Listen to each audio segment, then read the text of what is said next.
to Mars continues. The perseverance of humanity launching the next generation of robotic explorers to the Red Planet.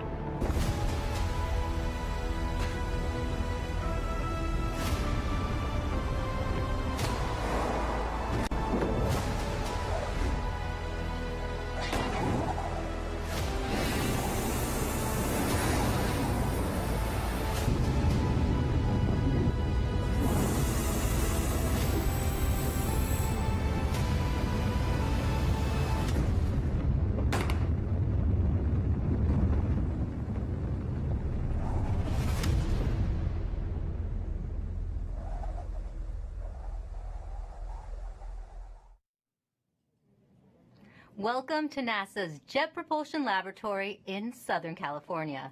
We are gearing up for NASA's Perseverance Rover to touch down on Mars. Happening in an hour and a half from now, the rover will attempt to land in Jezero Crater. It is the most difficult landing site on Mars ever attempted. Thank you for joining us. I'm your host, Raquel Villanueva. In the past, mission team members gathered in our mission control for landings. But this time around, we have COVID safety measures in place. Today's landing will look a little different than what you've seen before. I am in a room by myself, and so is my co-host. Here in the Spaceflight Operations Facility, team members are in different parts of this building. Some are in mission control, others are upstairs for landing operations. We also have isolated rooms for our guests on this show. In total, we have 8 locations covered by 14 robotic cameras that you will be seeing. One of those locations is the dark room, the heart of NASA's Deep Space Network. Think of it as a giant communication switchboard. This is where spacecraft phone home to us from across the solar system and interstellar space. The Deep Space Network has been tracking Perseverance since it left Earth. And there are lots of ways you can watch landing today. We have a 360-degree camera inside the control room. It lets you experience the landing right along with the team while seeing this broadcast. We also have the clean feed. It shows an uninterrupted view of mission control and audio. También tenemos un programa en español. To tell us about it is host Diana Trujillo, who also works on the mission. Thank you, Raquel. We're so excited to be the sister live broadcast in Spanish. Sintonízate nuestro programa en las redes sociales de Twitter, YouTube y Facebook en la NASA en español para que nos acompañes a un tour virtual de la NASA con entrevistas con astronautas, con participación de artistas, con entrevistas con científicos e ingenieros de Perseverance, con Plaza Sésamo y mucho más. ¡Te esperamos! Gracias, Diana. And don't forget, we want to see how you are watching the landing today. Use the hashtag Countdown to Mars to send us your photos and videos. To preview what interviews are coming up is my co-host from the JPL News office, Marina Jurica. Thanks so much, Raquel. The excitement is building behind me right here in Mission Control as we count down to the Perseverance landing. We will be talking to some of the many people who made today possible, from scientists to engineers on the Mars 2020 Perseverance Rover team to folks from NASA headquarters giving us a look into the future of Mars exploration. A little later, we will also be speaking with the students who named the rover and the helicopter. Inspirational stories as we prepare for another landing on the Red Planet. Back to you, Raquel. Thanks, Marina. Let's give a shout out to the students around the nation learning about Perseverance's mission to Mars with their teachers. We're happy you're with us on this exciting day. Later in the show, we will be answering some of the questions you submitted through your classrooms. Landing on Mars is complex. The team will be calling out milestones as they happen. It's fast-paced, and you'll hear lots of technical terms. To help us translate and explain what is going on in Mission Control is Swati Mohan.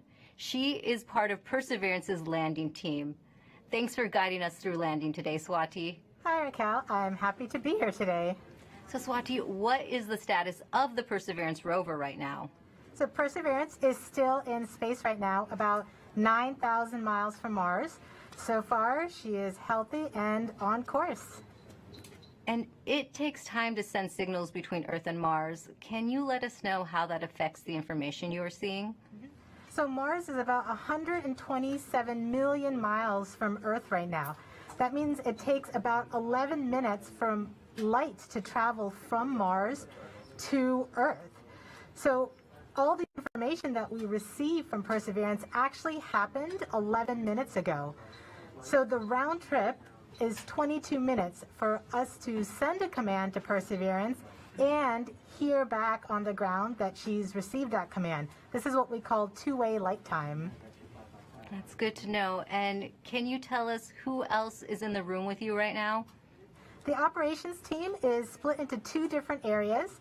Here in the cruise mission support area, we have primarily the team that has been flying Perseverance from Earth to Mars. You'll see the placards with the roles of each of the people by their stations. Some of the people you may hear talking today are the flight director, who is the conductor of our operations orchestra here, the entry, descent, and landing activity lead, who is a member of the landing team tasked with understanding the execution of entry, descent, and landing, and then also the telecommunications and entry, descent, and landing communications engineers who will be monitoring the signal from Perseverance through the different paths that we have.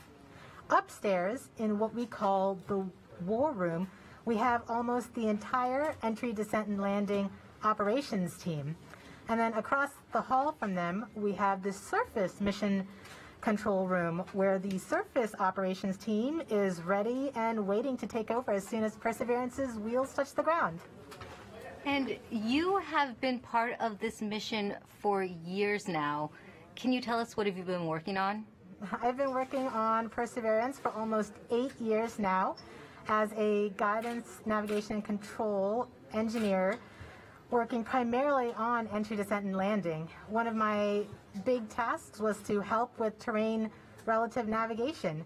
Perseverance will be the first mission to fly terrain relative navigation. So while she's descending on the parachute, she'll actually be looking at the ground with a camera, seeing where she is with respect to the Martian surface, and choosing a safe spot to land that she can get to. After so many years of working on the mission, it's an honor to be here today as the mission commentator. We're happy to have you here. Thanks, Swati. We'll be checking back in with you in just a few minutes as Perseverance approaches its next milestone. But for now, let's learn more about the rover's mission once it lands on Mars. You know, Mars is the closest place that we can reach with robotic exploration that we think had a really good chance of having ancient life.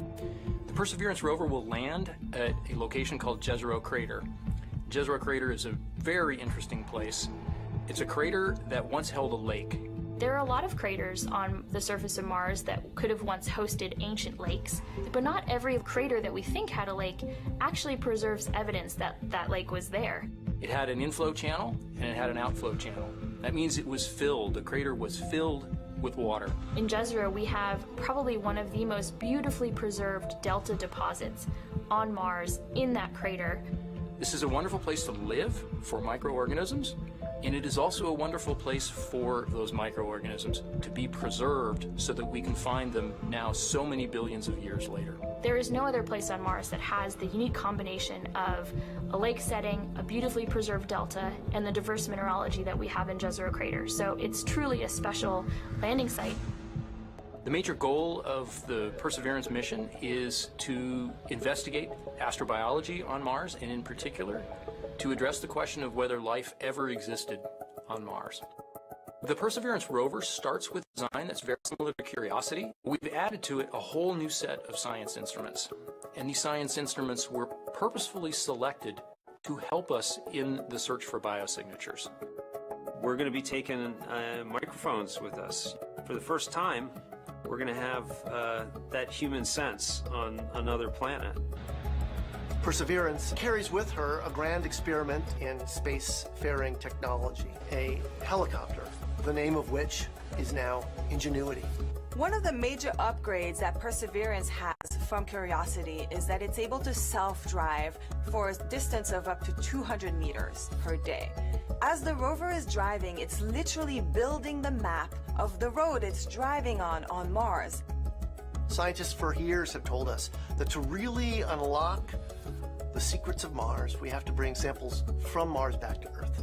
So what Mars 2020 is going to do is to drill samples, put them in small tubes.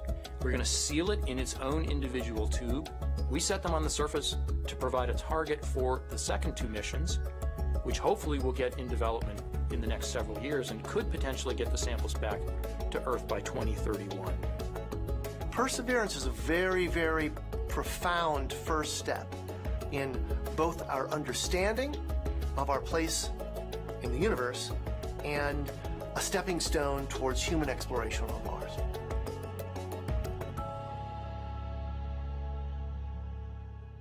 You are watching live Mars landing commentary, and Perseverance is about to reach another important milestone. Swati, can you tell us what is happening?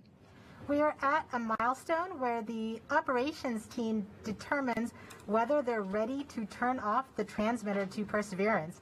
Turning off the transmitter is like taking your hands off of the wheel. At this point forward, Perseverance would be on her own to execute entry, descent, and landing over 500,000 lines of code. Let's listen in. Go. Propulsion. Go. Art lead. Go. Team chief. Go. Ace. Go. Launch cruise phase lead. Go. Deputy mission. Go. EDL phase lead. Go. Mission assurance. Mission assurance is go.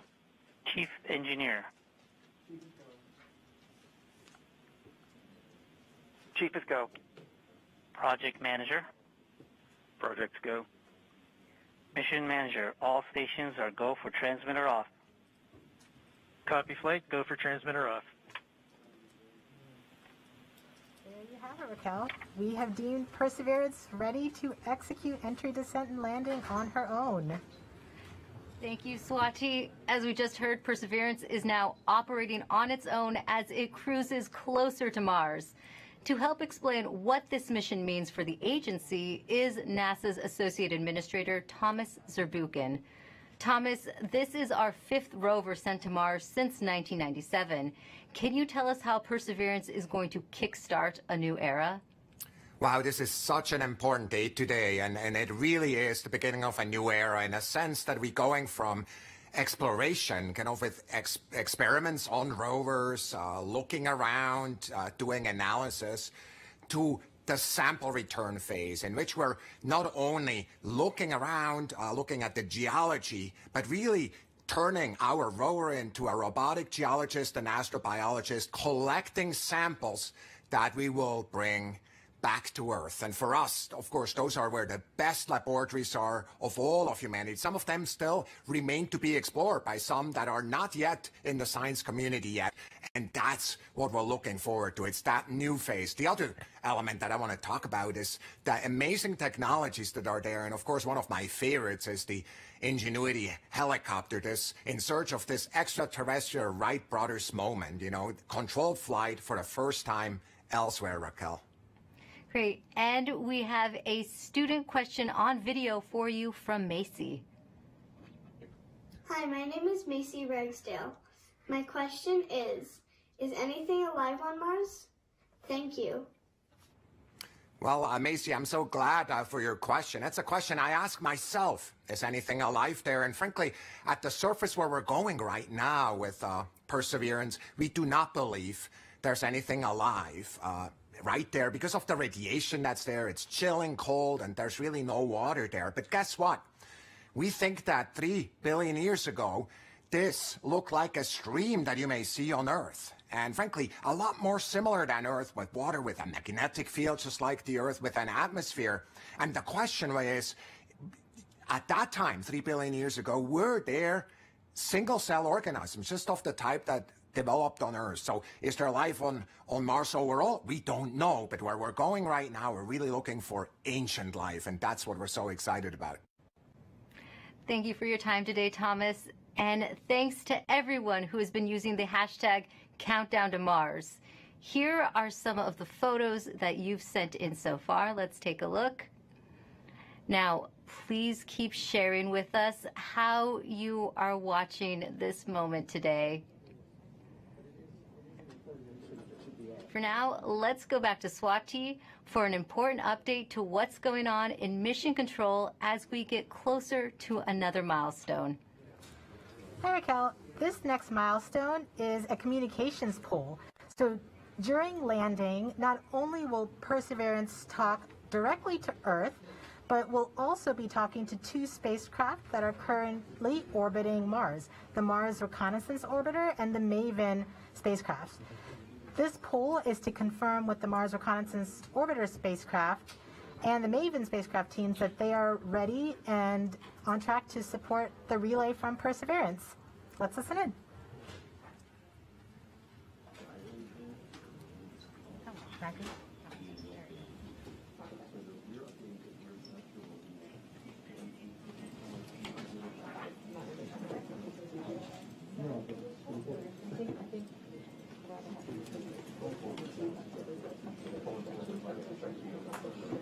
EDL comm flight. Go flight. Have you performed the comm check and readiness of the orbiters?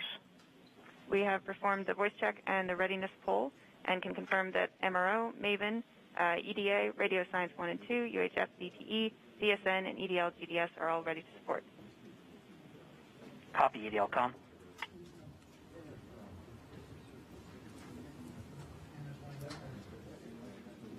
So we've just heard that we have confirmation from each of the different orbiters and all of their support equipment on the ground that they are ready and are on track to support the relay from Perseverance. Great, thank you, Swati. And we just heard that communications readiness poll, which means we are ready to relay the data Perseverance will send to get a better idea of what the rover looks like as it approaches Mars. We have a NASA program called EYES. The visualization lets anyone watching track Perseverance. Here's how the program works. Follow Perseverance on its journey to the surface of the red planet with eyes on the solar system. From your desktop or mobile device, go to eyes.nasa.gov. Click on the banner, and now you're with Perseverance in real time through every step of EDL, entry, descent, and landing. This interactive experience lets you ride along from whatever perspective you choose. Click and drag, scroll in, scroll out. Check out the descriptions and explanations to increase your EDL expertise. Experience every entry, descent, and landing event precisely designed and executed to land Perseverance safely on Mars. The EYES experience is based on predictive data, but during this broadcast you'll see a different visualization called Ranger, and it's based on the real communication the team in Mission Control receives from Perseverance in near real time. This is the visualization the team will follow as data fills their screens while monitoring the health of Perseverance on its nerve-wracking course to another successful Mars landing. Enjoy the ride.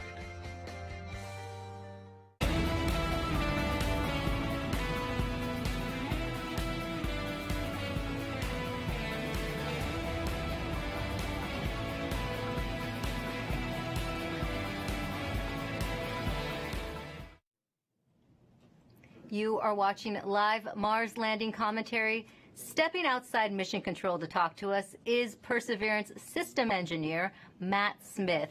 Thanks for joining us today, Matt. Hey, Raquel.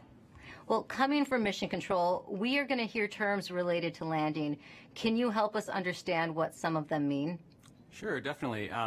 One thing you'll hear a lot about is telemetry. So telemetry is just our way of talking about data that's coming from the spacecraft and telling us important things like temperatures on the vehicle, pressure, how much fuel we have left, and other things that we need to understand for the health and safety of the vehicle. You'll also hear the word nominal, hopefully. Nominal means everything is expected, everything is okay, we're good to go.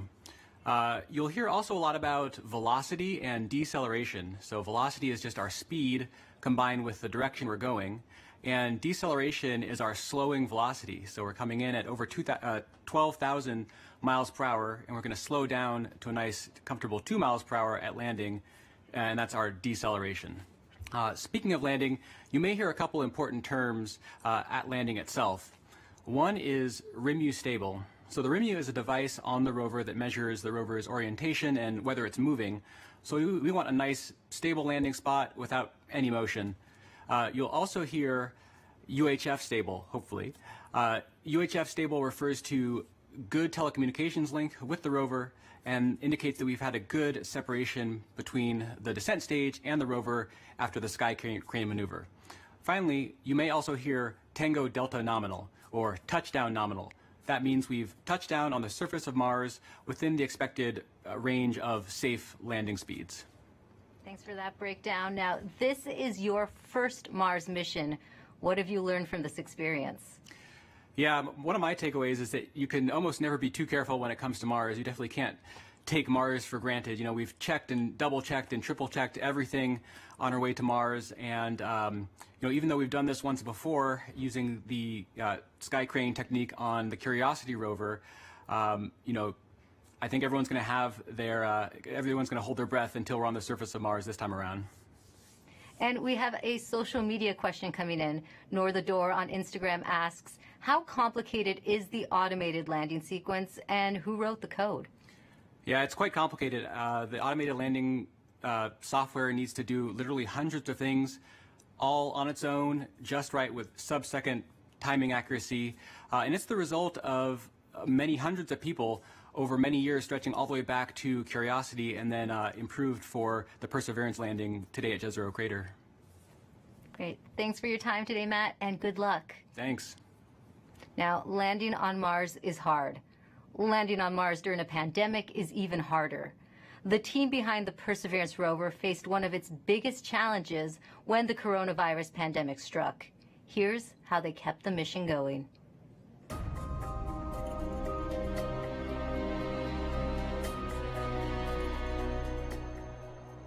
When the pandemic struck, the future was certainly unknown. It was like walking into a blind, dark alley. You didn't know what was there, what was in front of you, what you were going to have to deal with. It's something that nobody expected. It's something that nobody could plan for. So we all were asked to start working from home. Rather than your first priority being mission success and getting to the launch pad, your first priority immediately gets displaced, and it's now the safety of the people. And it took a lot of work to put stuff together in order to keep momentum going, to keep people working safely, keep them healthy, and to keep the project on schedule. We called the effort Mars 2020 Safe at Work, and the objective was to keep the team as safe or safer than they would be if they were not working. You know, putting a spacecraft together that's going to Mars and not making a mistake, it's hard no matter what. Trying to do it during the middle of a pandemic, it's a lot harder. And liftoff. As the countdown to Mars continues, the perseverance of humanity launching the next generation of robotic explorers to the Red Planet. Certainly never done something like this before. Try to lead a team that's flying a spacecraft on the way to Mars while getting ready for landing, while doing it all from home.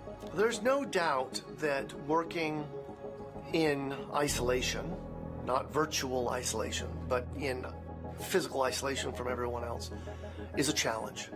We had to rethink and redesign what it meant to operate a spacecraft in flight when we couldn't all be in the same room in mission control, seeing the data come down from Perseverance. It was a major change going to that, you know, looking at everyone on a screen instead of in person. Because of the pandemic, you can't you know, just pop over your cubicle wall and talk to the person next to you. It's definitely been a challenge to figure out how to communicate and get everything done remotely, but we've managed to make it work. We are explorers. Our job is to go into the unknown, and this is just another example of the unknown. We're really doing something that's transformative and trying to understand whether or not life evolved on another planet. That's the fundamental objective of this mission. We're all still connected by this incredible mission and this this wonderful team that we have the opportunity to be a part of. So that keeps at least me going. pretty much everybody that I've talked to that's associated with the mission has said the same thing, which is you could not have come up with a better name than Perseverance.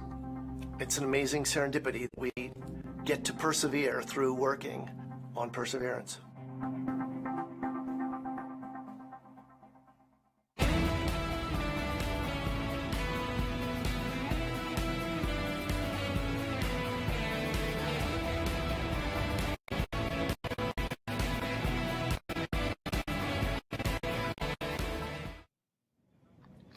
Joining us now is Perseverance Deputy Project Manager Matt Wallace. Matt, just how ambitious is this mission, and how does this team stay on track with unexpected challenges like the pandemic? Well, it's a very ambitious mission. You know, we're carrying not only a host of new, extremely capable science instruments to do that science mission that we've talked about, but also a number of technology experiments to provide feed-forward information into the next set of robotic explorers or even human exploration of Mars. So there's a lot for us to do. We look a lot like Curiosity, but in fact we're carrying 50% more payload down to the surface of Mars, and so it's been a big challenge. You know, and it was particularly challenging when the pandemic struck. It came at a critical time in our processing. We were just months away from launching. We're trying to essentially get the spacecraft assembled, do the final tests. Did not have a lot of margin in our schedule, and our focus just entirely shifted from that to keeping the team safe and keeping their families safe. And we had to do that quickly, to make the adjustment quickly. I think, you know, we got through it with a lot of help. A lot of people stepped up to make it happen. The team was tenacious, and we managed to get it launched and fly it to Mars. You know, thanks to a lot of help. And Matt, just how large is the team that worked on Perseverance?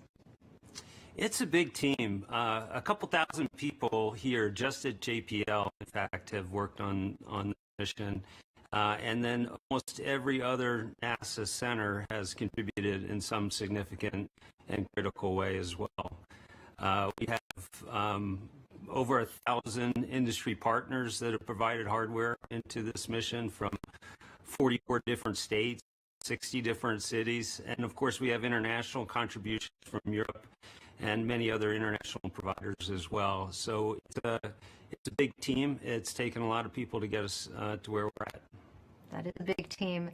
This is the most difficult landing site ever attempted. Now, why do you think Perseverance is ready to land in Jezero Crater now?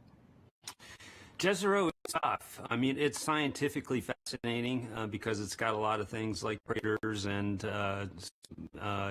you know, rock fields and cliffs and sand dunes and that sort of thing, which are great for the science community. That's exactly the type of features they're looking for to learn more about Mars.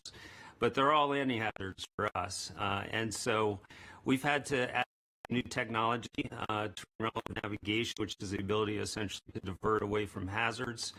But we have taken this system through the same types of paces that we have in previous missions. We've used the same techniques, the same best practices for engineering verification, and in many cases we've used the same people. This, in fact, is my fifth Mars rover mission, and I'm not alone. There's other people on the project in the same situation. So, you know, the team has given it everything they've gotten to put it all out there and to make this successful, and I think we're ready. Thanks, Matt, and good luck on your fifth mission. Thank you very much. Well, Jezero Crater is a location on Mars that has intrigued scientists for years. Let's head over to Marina to learn more about the science goals of the mission. That's right, Raquel. Here to explain why we want to go there is Deputy Project Scientist Katie Stack Morgan. Welcome, Katie. Thanks, Marina. Glad to be here. Now, Perseverance is landing on Mars at the Jezero Crater. Why is it that you and the team chose this particular area? Yeah, so scientists believe Jezero Crater is one of the best places on Mars and possibly the entire solar system to look for signs of ancient life. Jezero contained an ancient lake and has within it one of the best preserved ancient delta deposits on the surface of Mars. And deltas form when a river enters a relatively open body of water, like an impact crater, and deposits the sediment that it's carrying into the lake. And we know based on studies of deltas and lakes here on Earth that they're great places to concentrate and preserve organics and support microbial life. We're also excited because Jezero exposes rocks that are between 3.5 to more than 4 billion years old and represent a variety of different geological processes. Now, this might be a tough choice, but what do you think would be the most rewarding scientific discovery that we expect to get from this mission? Yes, hands down, I think the most rewarding discovery I think we can make with Perseverance would be finding a truly compelling ancient biosignature on Mars. The rocks in and around Jezero crater record a period of time when life first arose in the solar system, and we have the opportunity with Perseverance to study the evolution of the planet from a once habitable world likely capable of supporting ancient life to the cold, barren planet we know Mars is today. And why do you think, Katie, it's so important to find out if there really is or was ancient life on Mars? Well, the question of whether there's life beyond Earth is one of the most fundamental and essential questions we can ask. And our ability to ask this question and develop the scientific investigations and technology to answer it is one of the things that make us as a species so unique. And based on everything we know about Mars in the past, it absolutely should have been capable of supporting ancient life. So we can find out an answer to the question, where there were habitable environments, was there life? And studying the possible emergence of life on ancient Mars can also help us better understand the conditions that led to life on our own planet. That's so fascinating, Katie. Now we're going to take a question from a student, Vara. Hi, I'm Vara, and my question is, why was Mars able to sustain lakes and rivers ages ago, but cannot now? Isn't it cold enough to make water, and isn't it always? Thank you. Yeah, that is such a great question. And one of the things that protects our atmosphere here on Earth and allows liquid water to be stable on our own planet is the fact that we have a magnetic field protecting that atmosphere. We think that Mars lost its magnetic field way back billions of years ago and left the atmosphere exposed to things like solar winds and cosmic rays that basically blew that atmosphere away. And once that happened, liquid water wasn't stable on the surface of Mars anymore. It was too cold and the pressure was too low. And so now Mars is not capable of supporting liquid water and likely not capable of supporting life at its surface. Well, thank you so much to Vara for that great question. And a big shout out to all the kids that are watching out there today. And thank you so much to you, Katie, for joining us. That was so great. Thank you. Now sending it back over to you, Raquel. Thanks, Marina. Earlier, we were able to catch up with the communications systems engineer, Chloe Sakir. She helps us break down the system used to track Perseverance during landing. The communications infrastructure supporting Perseverance's landing is quite complex. We've rallied a truly global network of relay and communications assets to help us capture and record those precious minutes of entry, descent, and landing, or EDL. We receive a stream of engineering telemetry via these communication assets that helps us see and understand exactly what's happening. Perseverance sends direct-to-Earth X-band tones, each of which provides us with indications of critical entry, descent, and landing events. During entry, descent, and landing, we have 2 Mars orbiters listening for the ultra-high frequency, or UHF, signals from Perseverance. These orbiters relay these signals to deep space network stations on Earth, Madrid in Spain, and Goldstone in California. The Mars Reconnaissance Orbiter, or MRO, has reconfigured its software to perform a type of relay called bent pipe. This will provide us with near real-time telemetry during entry, descent, and landing. We have coverage from the Mars Reconnaissance Orbiter from just before entry to a few minutes after landing. The telemetry we receive will be delayed by the time it takes light to travel from Mars to us back on Earth. Additionally, the Mars Atmosphere and Volatile Evolution spacecraft, or MAVEN, is recording these UHF signals and will be relaying that recording hours after landing. MAVEN will be covering us from around the time of cruise stage separation until a few minutes after landing. We also receive what we call heartbeat tones, which are indications that the spacecraft is alive and progressing throughout entry, descent, and landing. It's important to note that while unexpected, we could lose our communication links and still land safely. Because Perseverance is doing entry, descent, and landing completely autonomously, she doesn't need our help to joystick the landing. The communication links give us added visibility. And you can see Chloe hard at work inside Mission Control right now. Perseverance's landing might look like the system the Curiosity rover used back in 2012. But landing on Mars is difficult. There's always a risk involved. Here's what needs to happen for Perseverance to touch down safely in Jezero Crater. Nothing can be taken for granted when you get to Mars. There's a lot of things we just don't know. Space always has a way of throwing us curveballs and surprising us. I mean, until we get the data that says we're on the ground safely, I'm going to be worried that we're not going to make it. Entry, descent, and landing is often referred to as the 7 minutes of terror because it takes about 7 minutes to get from the top of the atmosphere of Mars to the ground safely. The spacecraft has to do all of this by itself. There are many things that have to go right to get Perseverance onto the ground safely. There's a lot counting on this. This is the first leg of our sample return relay race. There's a lot of work on the line.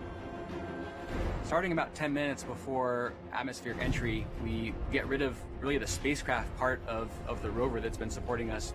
We come screaming in to the Martian atmosphere at 12 to 13,000 miles per hour.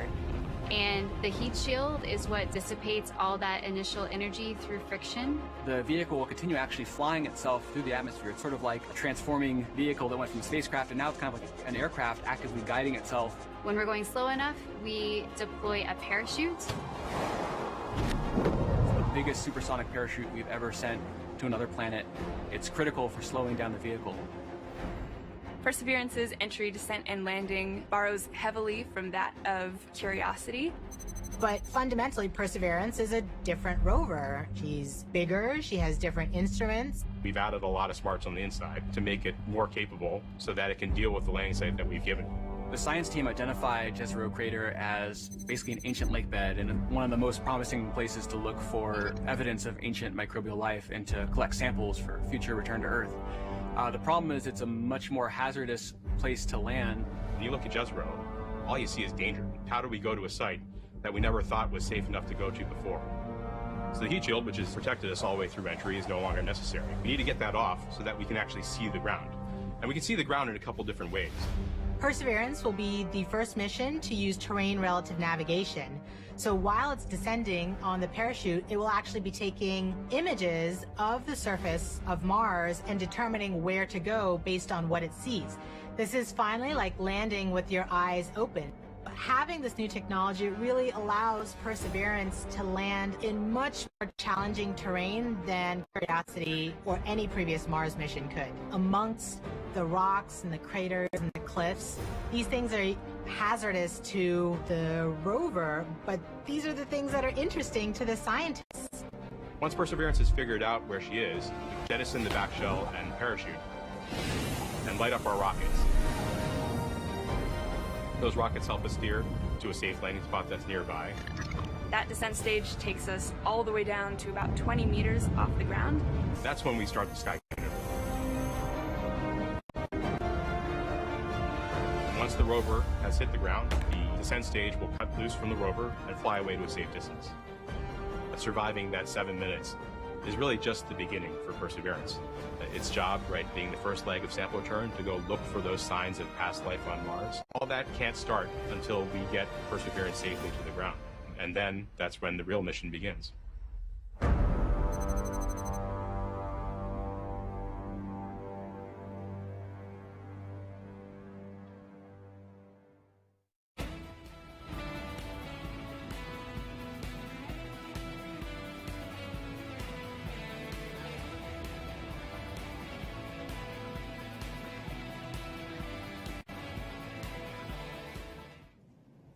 With us now is Al Chen. He is Perseverance's entry, descent, and landing lead.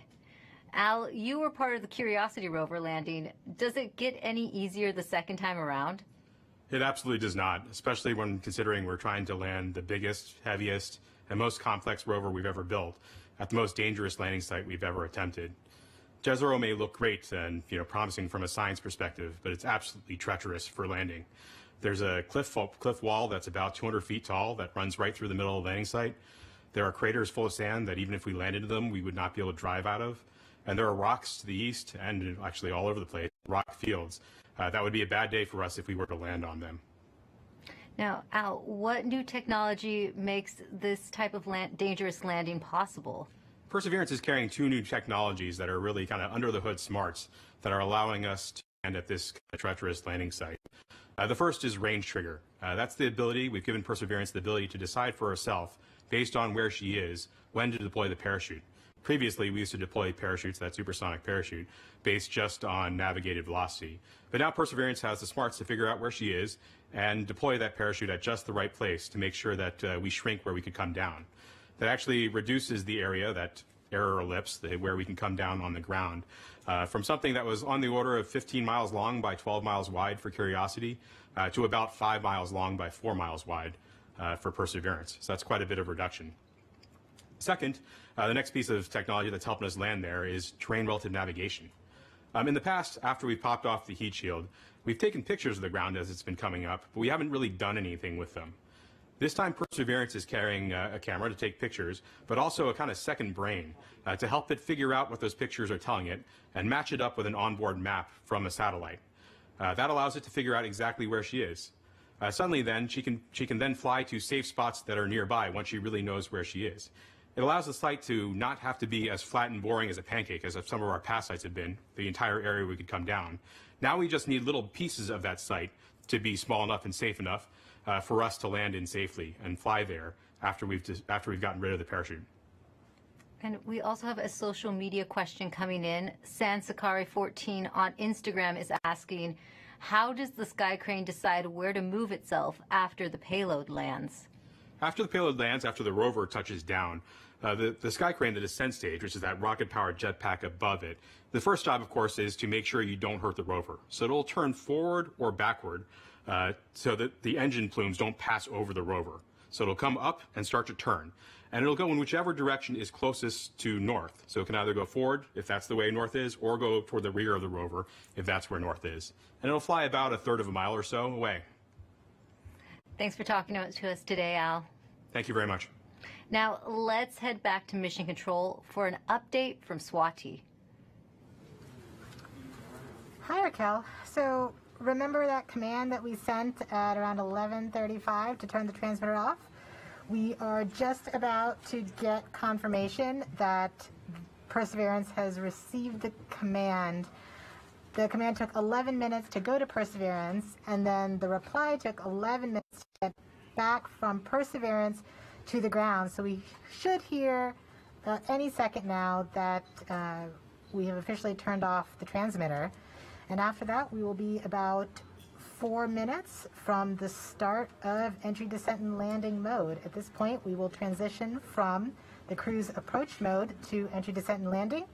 And that means our travel from Earth to Mars is done, and now we just need to get to the surface. So far, things are looking good. Great. Hello, this is CAD 3, ready to show estimated miss distance for OD 132. Copy EDL phase, we'll come back.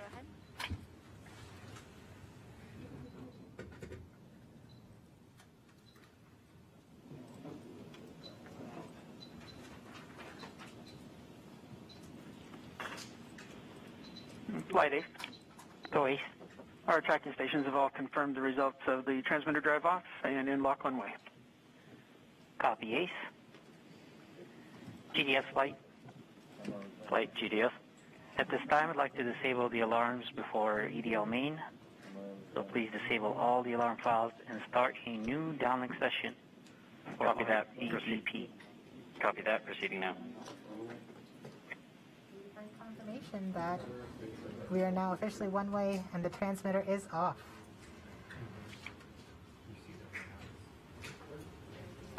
Rover mission has helped shape the other, starting with the landing of the Pathfinder more than 20 years ago, leading up to where we are today with Perseverance.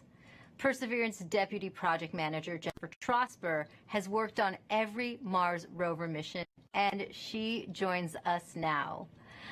Jennifer, how does Perseverance fit into the history of exploring Mars? Thanks, Raquel. It's great to be here. Well, Perseverance is NASA's 5th rover on Mars, and I've had the privilege of working on every one of them. And the very first rover was the Sojourner rover we sent in 1997, and it was the size of a microwave oven. And even at that small size, Sojourner was able to transform the way that we explore Mars, from stationary landers to small roving robots that go from place to place, just like a geologist would on Earth. So once we had that roving capability, then we sent our twin rovers Spirit and Opportunity. Spirit and Opportunity were tasked with finding evidence of ancient water on Mars. Now they did. They're great explorers, and both of them found ample evidence that water had once existed on the surface of Mars. But we had a question. Another question then was Mars ever habitable if water had been there? And that's when we sent Curiosity. Now Curiosity was a major upgrade to our rover fleet.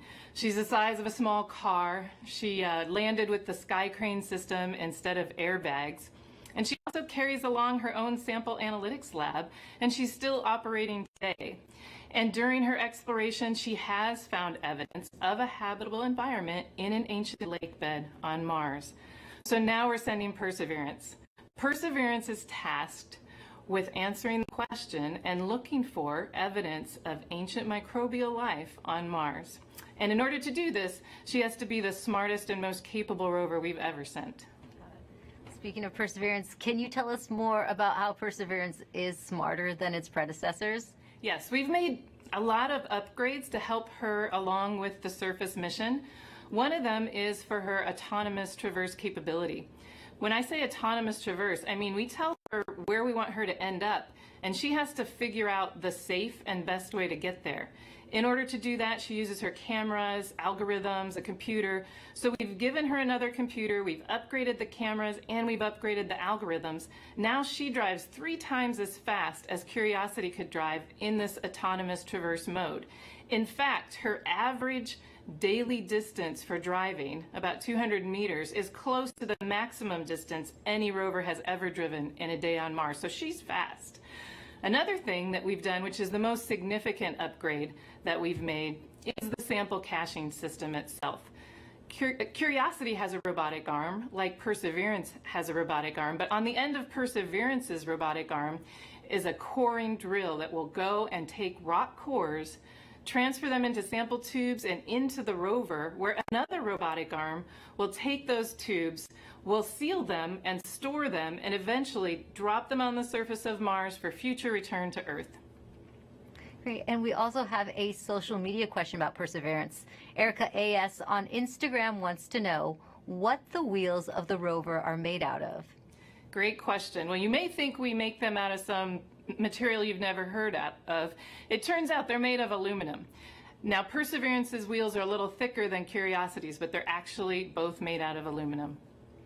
And one more question for you. Can you tell us more about the importance of where you are right now in the building? Yes, I am above, on the 2nd floor, above the cruise mission support area that you've been watching. And this is the surface mission support area. So as soon as Perseverance lands, all commands, this room will take over. It will become headquarters for operating Perseverance on Mars. Thanks for taking the time to talk to us today, Jennifer. Thank you. Now, we now know Perseverance's place in history.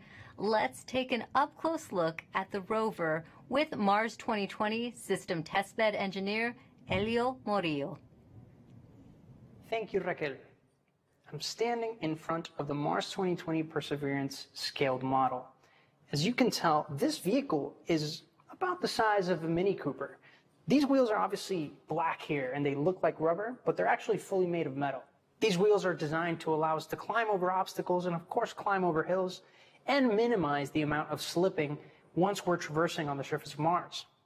Here in the front of the rover, we have the sample caching system. And of course, at the very front end of this is the robotic arm, which this entire system is arguably the most complex robotic system we've ever sent outside of Earth. Here at the tip of the arm, we have a turret which contains a suite of instruments along with some drills and coring capabilities that will allow us to do contact science once we get to the surface of Mars.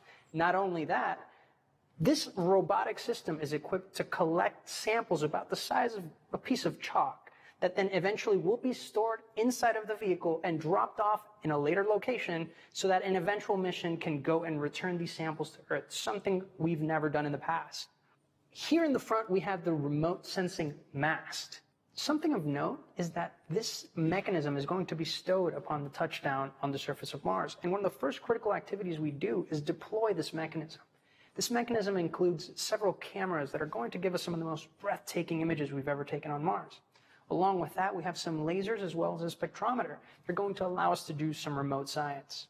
Here you see some of these extrusions that are part of the larger weather suite of instruments that will allow us to characterize the local climate around Perseverance. So that's a quick tour of the rover, but I gotta get back to work. So back to you.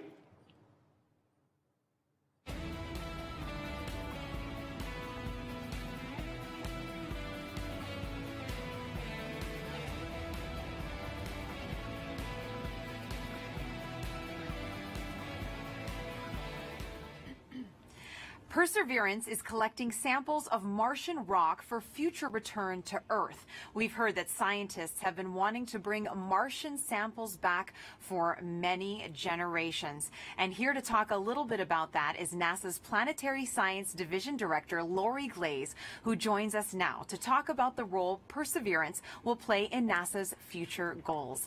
Welcome, Lori. Hi. Now, as you just heard, we've heard that scientists have been wanting to bring back these Martian samples for a very long time. Why do we need to bring them back? That's really a great question. You know, we actually have examples of Mars already here on Earth that came here as meteorites. But we don't know exactly where they came from on Mars, and then they also have had to make the trip from Mars to Earth, and so they got altered during that time, and then during their entry and descent into the Earth's atmosphere, that also changes what those rocks are like. So being able to go to Mars and actually collect a sample where we know exactly where it came from, and we know we can preserve it and keep it pristine and carry it all the way back here, this will be incredibly important to help us answer questions about the geologic history of Mars, understanding how it formed and evolved, and also really important questions about whether or not life actually existed on Mars 3.5 billion years ago, and whether that life, if it existed, has been preserved in the surface of Mars.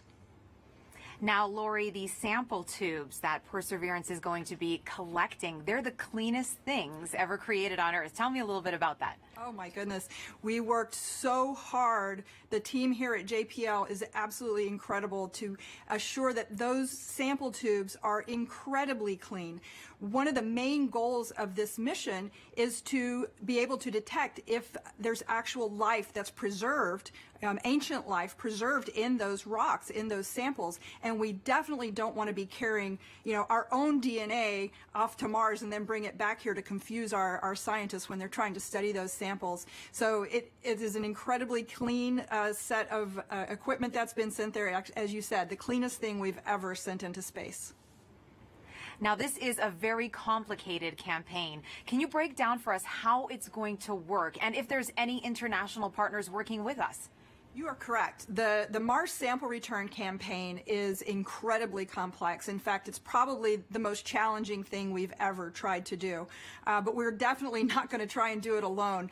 We have great partners with the European Space Agency. And the way this campaign is going to work, well, Perseverance is the first step. Chapter 1 is going to Mars and collecting the samples. Chapter 2 is going to be a sample return lander that we hope to launch in around 2026 to 2028.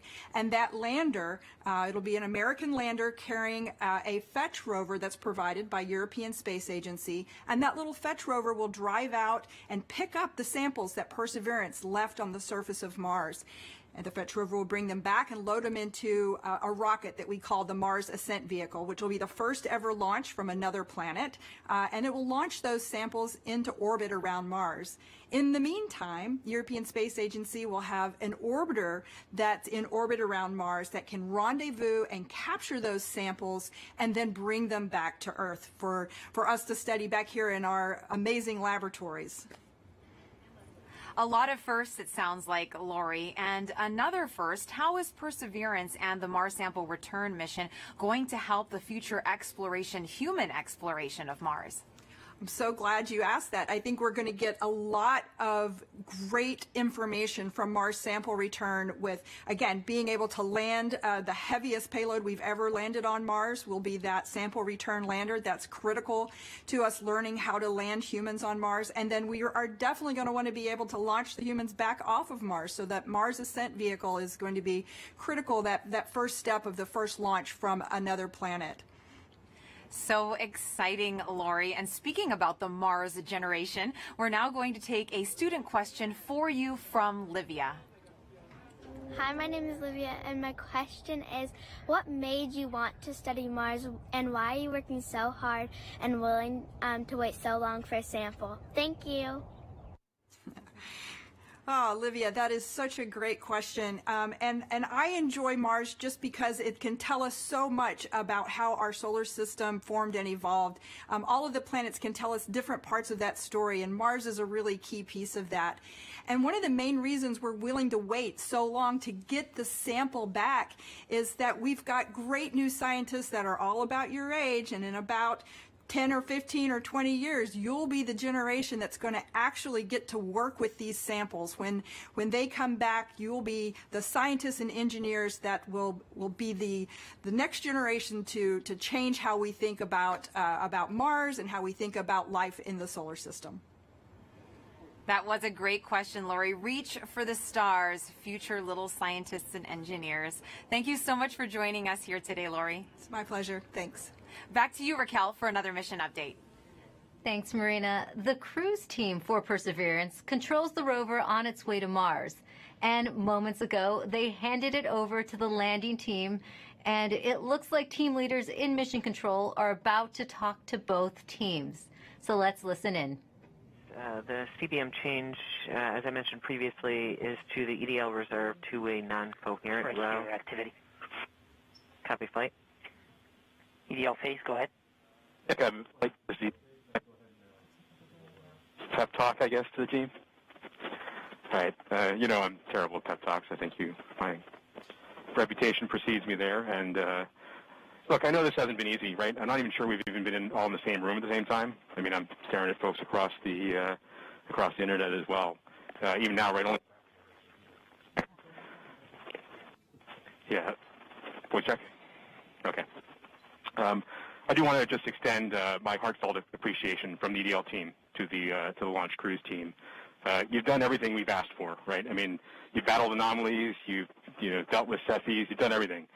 You delivered a healthy spacecraft to the place that we want to go, and she's right on target, right? You did the last maneuver literally 2 months ago, right? This is pretty incredible, in my opinion. And she's armed with the right information to help us land. Doing the parameter update last night, we're ready to roll. You've done everything right. And you've put up with us too, right? You've put up with our eccentricities and the things we like to do in EDL land. So I very much appreciate that. So you all should sleep in on Friday, since you guys have earned it. Thanks for literally and figuratively putting us in the right position to succeed. And let's land on Mars together. Copy EDL phase. And as flight director, I also would like to thank the whole team, cruise ops, EDL ops, EDL team, and the surface ops as well. It's been an amazing journey. I think we all know that. And it's been my honor and pleasure to work with you all side by side. And your tireless efforts and endurance in the face of our challenges has been truly, truly inspiring. So kudos to you. Mission, would you like to say something? Yeah, just echoing the same words that Al and Magdi have mentioned.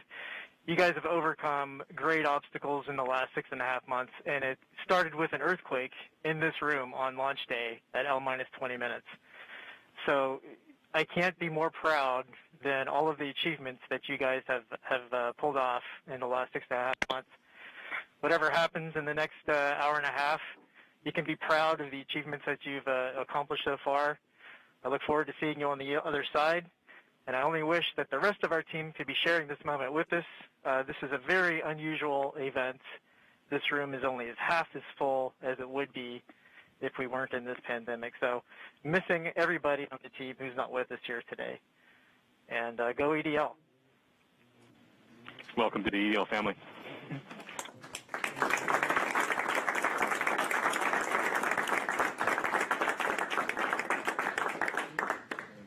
And with that, Godspeed Perseverance.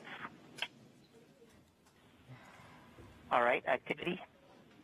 Go ahead and continue the report. Sure thing, Flight. We've since completed the EDL Start Anchor. As I was mentioning, we changed our CBM row to EDL Reserve two-way non-coherent. That row reinforces our CBM windows disabled, keeps our packetization on, it turns off our ranging and switches to the auxiliary oscillator. We have also started our real-time data products and reinforced Medley on. At this time, we just heard Perseverance team leaders thank the cruise team for their work in guiding the rover to Mars. Now, did you know the rover name and Mars helicopter name came from students? Well, a couple weeks ago, Marina was able to catch up with them. Thanks, Raquel. Earlier this year, NASA and our partners held a nationwide essay contest to name our Mars rover. Alex Mather, a 7th grader from Springfield, Virginia, submitted the winning essay that was selected by NASA from a field of more than 28,000 entries from K through 12 students in every state in the U.S. Vanessa Rupani's essay for Ingenuity was so compelling, NASA thought it would be a perfect name for the history-making helicopter, a technology demonstration carried aboard the Perseverance rover. Alex and Vanessa join us now. Welcome, you guys. Hello, space nerds. Hi. Now, you got to go to Florida and watch the launch live back in July. Alex, what were you feeling as you saw that rocket launch into the sky? I read a log of books written by astronauts, and every single one of them always talks about the raw power behind the space launch. And I definitely feel like watching the launch invoked that sense of inspiration mixed with anticipation, along with that rumble in my chest. That's very inspirational, and I'm sure that you have had many conversations with your classmates since this all began. Now, what kind of questions have they asked you? I got some people asking me about what this helicopter is, what this rover is, what are they actually going to do. So I love that this whole experience sparked a greater interest in the mission in my community. Why do you think it's so important for kids to be inspired by space exploration? Because space is the future, and kids are the future. Learning about space and watching the story of humanity spread to the stars happen is watching the future happen and seeing history unfold. The best way to keep our home safe and protect our planet is to learn from the worlds around it. So I think it's really important for the next generation of scientists to be engaged in that type of exploration to make our home the best place it can be. Now, speaking of the future, what has your life been like since naming the rover and helicopter? Has it sparked any future aspirations for the two of you? Oh man, I am currently applying to a science and technology school for high school. I'm hoping for a NASA internship sometime along the way, with my ultimate goal being to join the incredible team of scientists and engineers who are about to make this happen. This whole experience has definitely shown me that I want to go into the space industry. I came home from Florida, did all my college applications, and checked aerospace engineering on all the boxes. I mean, the whole time we were there, I was thinking, why would anyone want to do anything else? So true, and the best of luck to both of you. Thank you so much for joining us here today, Alex and Vanessa. Thank you for having us. Thank you so much. I had a great time. Now, your essays, as well as the top 155 finalist essays, are riding on the Perseverance rover, along with nearly 11 million of the names from all over the world that were submitted before launch. And if you miss the chance to get your name on Perseverance, then you will get another chance to reserve a spot on the next mission to Mars. So make sure that you sign up now at mars.nasa.gov for your boarding pass. As virtual celebrations are happening all over the globe, let's take a look at some of your submissions on our social channels, showing us how you're celebrating the Perseverance landing right now. And remember to hashtag Countdown to Mars and send those in. We would love to show them off. Look at these kids. They are getting so excited. Everyone's watching it. A lot of classrooms are watching it. Oh, and great, someone did a Lego version of Perseverance, which is awesome. It looks fantastic. We love getting all your pictures out there. We've gotten a lot of artwork from kids, which has been great. I know I have a 9-year-old John at home, and he loves to draw the rover. And look at that. That is awesome. That's better than anything I could bake, that's for sure. Perseverance in a cake. That looks so great. Delicious. I want to get into that. Another great send-in from David Bowie Reel. Thank you so much for your submissions. Remember, hashtag Countdown to Mars. We love to see how you're celebrating. Now, you might know our next guest from shows like Emily's Wonder Lab. Joining me now is Emily Calandrelli. Thank you so much for being here with us today. Hi, thanks so much for having me. Now, you are very passionate about getting kids interested in science and space exploration. Why do you think kids are so excited about space? Well, I know the reason I'm excited about space, and I think it's the same reason that many others are excited about space, and it's that the people in the space industry work to answer two of the biggest questions that humans have ever asked. Are we alone in the universe, and where did we all come from? And by sending a rover to Mars, we are gaining evidence for the answers to these questions, more evidence than we ever had before, and I think that's so exciting. It is, and I know you get loads of interesting questions from kids. Have you gotten any about Mars specifically? Oh my gosh, yes. Everybody loves Mars. It's in movies and books and TV shows, and everybody loves Mars. So one of the things that I get asked a lot is that, it's called the red planet. Why is it red? Well, it's red because it's literally rusty. The top layer of soil on Mars has iron oxide in it, or rust, and rust has that brownish red color. So it's red because it's rusty. And also because it's red, they ask, is it red hot? Is it really hot on Mars? And well, no, actually, it's colder than the Earth. It's farther away from the sun. So as you would imagine, it's a little bit colder than the Earth. It also has a really thin atmosphere. So the heat that it does have, it has a hard time keeping in. And so it's a little bit colder. But then I also get asked, what would I weigh on Mars? That's a really fun question. So on Mars, it's a little bit smaller than the Earth, so the gravity there is weaker. It's about 3/8 the gravity that we have here on Earth. So if you weighed 100 pounds here on Earth, you'd weigh 38 pounds on Mars, or 100 kilograms here on Earth, 38 kilograms on Mars. Those are all super fun. I think even some adults want to know the answers to those questions, Emily. Now, why do you think it's so important to educate kids about science and give them that great foundation? Well, science is the language of nature, and learning about science and learning how to think like a scientist means you are learning how to systematically seek out truth in the world. You are learning the scientific method. You're learning how to be a critical thinker. And honestly, those skills are great for whatever you end up wanting to do in life.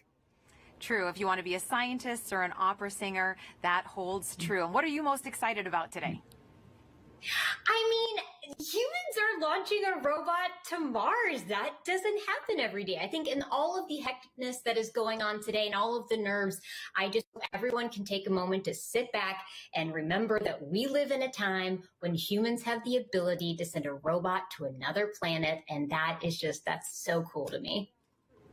It is very cool, Emily. Take a deep breath. Thanks for joining us here. Thanks for having me. Sending it back to you now, Raquel. Thanks, Marina. We are offering lots of ways to ride along with us to Mars. Now put yourself right into the action now with our Perseverance photo booth. You can pose next to the rover, place yourself in our mission control, and even see what you might look like taking a selfie on the red planet. There, you'll also have a chance to sign up to send your name to Mars on NASA's next flight to the red planet. It's all available at go.nasa.gov/Mars 2020 Toolkit. And joining us now is JPL Chief Engineer and Landing Veteran Rob Manning. He will be breaking down key moments coming up, and very few people know more about landing on Mars than Rob, going back to the Pathfinder mission in 1997. Thanks for joining us today, Rob. Thank you very much, Rick, for having me here. And what a wonderful experience. What a wonderful day for a beautiful day in California. We're just also excited here, anxious, worried, but very hopeful. Rob, I have a question for you. There is a landing tradition at JPL that involves eating peanuts for good luck. Can you tell us how did that start? Yes, it started in the mid-1960s. What happened was we had a series of missions that had failures. The Ranger program in the early 1960s, one after another, failed. And what happened was one day a fellow by the name of Dick Wallace on Ranger number 7, on the 7th attempt, decided to bring peanuts to the ops area just before the launch, and guess what? That mission worked. Now, we're not supposed to be too superstitious. We're engineers and scientists after all, but we love tradition. And ever since then, before launch and before critical events like entry, descent, landing, we have brought out peanuts and shared them with the team. And it's been really a wonderful little experience. And so this is something we'll do. We're doing right now. And it's something that we just can't help ourselves. It's just part of the experience. Well, speaking of the experience, how did the Perseverance team keep the tradition alive this year? Well, this year we're passed out little packets of peanuts to the team, and they can sneak one peanut in their mouth as part of to keep the tradition alive.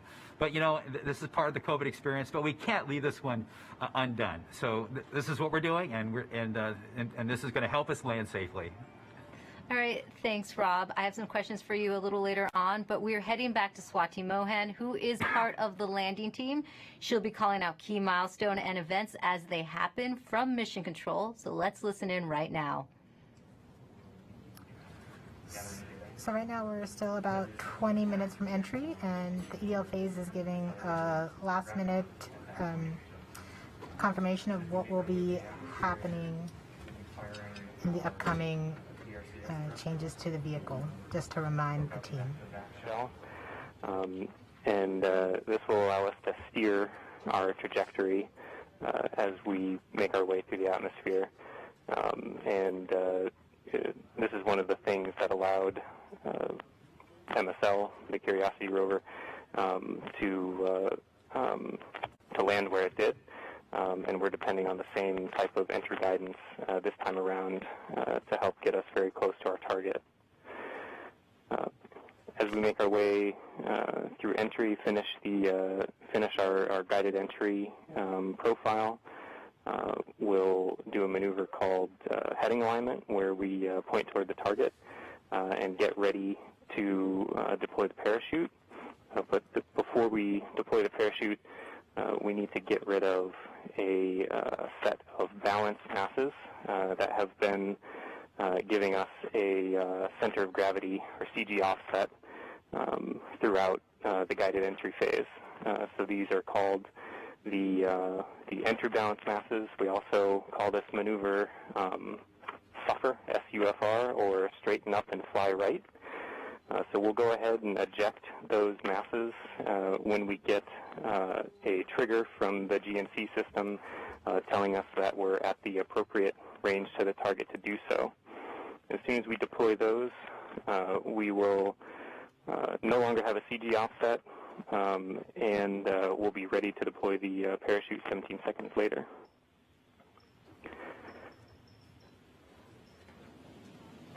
Right where the Perseverance team is sitting now, what's in store for them as we approach landing? I'm going to hold here for EDL prep as we're about to start that anchor. Copy, Piece 2. And activity, please call that out when it's ready. Copy, Flight.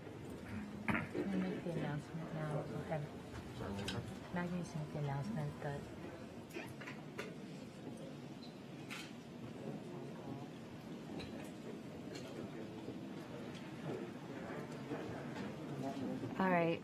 Now, Rob, you've been right where the Perseverance team is sitting now. What's in store for them as we approach landing? Well, this is the this is the nail-biting time. Fortunately, we still have ones and zeros coming, but very soon, as we approach cruise stage separation, the transmitter on this rover we've been using all the way to get to Mars is going to be turned off. So we will lose our ability to see ones and zeros. But the good thing is, once the cruise stage is gone, there's another radio that will continue transmitting a tone, so that like a flashlight, that will allow us to at least see that the vehicle is still on, and that color of that flashlight tells us a little bit what state the rover's in. But soon after that, it won't be very long before we'll be able to hear more ones and zeros coming from the spacecraft. So this is a really exciting time, and it's just important to remind people this is there's a lot that can go wrong in a day like today. There are thousands of things that have to go right. Yeah, we had success in the past landing on Mars. You'd think it gets easier, but it really doesn't. Why is it still so difficult? Well, because it's involved thousands and thousands of things, hundreds of thousands of lines of code. There's 79 pyrotechnic devices. Each have to work perfectly. One critical wire short, or one key thing, mechanism that doesn't work or breaks, and it's mission over. And so it's, and it's very easy. We're human beings. We're not perfect. Mistakes can be made. We count on each other to find our own mistakes, and we work very hard to learn from the mistakes of the past. We've had many failures.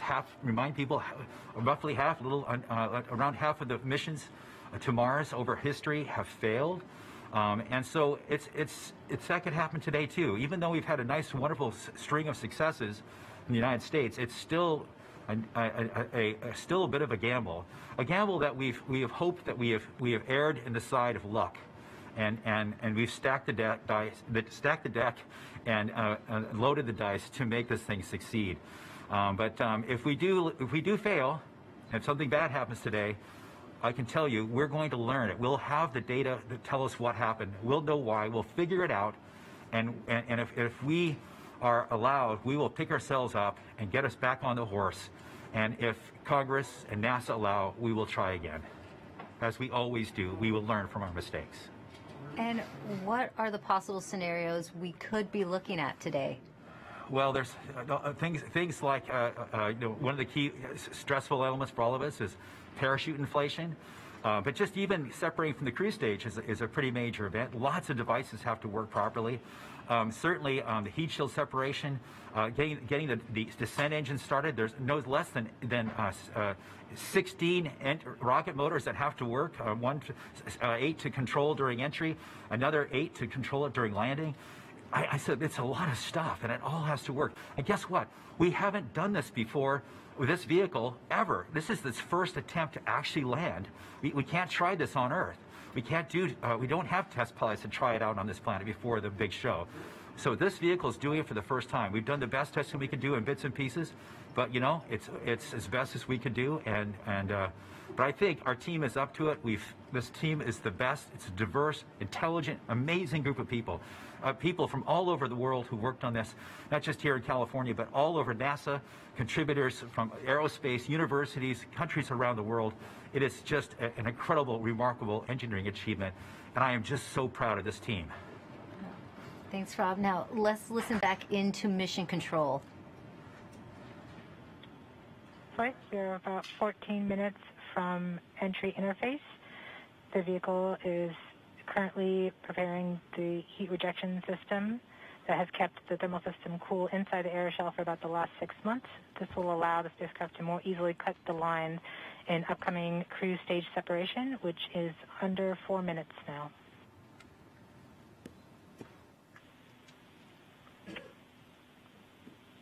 We have now enabled the rover pyro bus. That's the pyrotechnic system that's we are powering off the cruise stage devices. And these are the things in the cruise stage that we no longer need.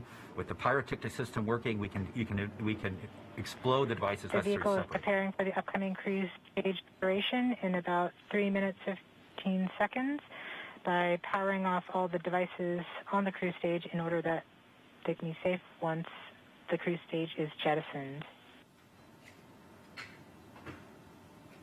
Yeah, this cruise stage has been very reliable. We are firing our first pyros to vent the HRS liquid and gas.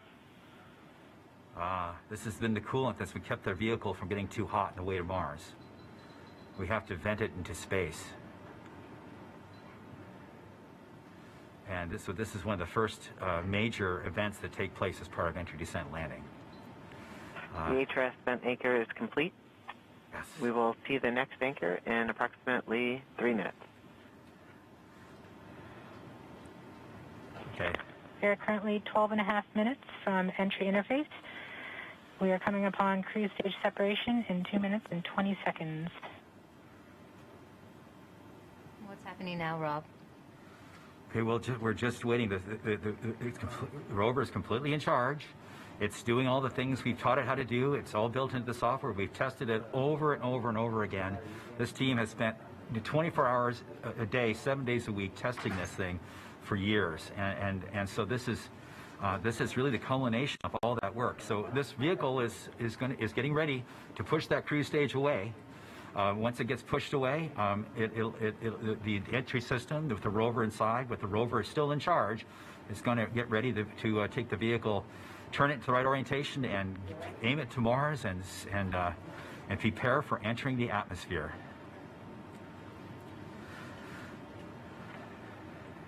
This won't be long. Be prepared for this event. We're about 1.5 minutes from cruise stage separation, about 11 minutes, 20 seconds from entry interface. Okay, so it's about 10 minutes from cruise stage separation till entering the top of the atmosphere. From then on and out, things happen We are fast. switching to MFSK tones. Telemetry will have stopped. Telecom is confirming that the spacecraft has switched to broadcasting tones. These tones are received directly from Perseverance, but have very limited information content. We won't receive real-time information until about 9-10 minutes from now, once the Mars Reconnaissance Orbiter starts relaying information from Perseverance. We are under 1 minute from cruise stage separation, about 10.5 minutes from entry interface. It's getting exciting. I have to admit, I am quite anxious, but very hopeful that this machine is going to do what we asked it to do. We are seeing the heartbeat tones. Okay, that means that there's no more ones and zeros coming. It's just the vehicle telling us it's still alive.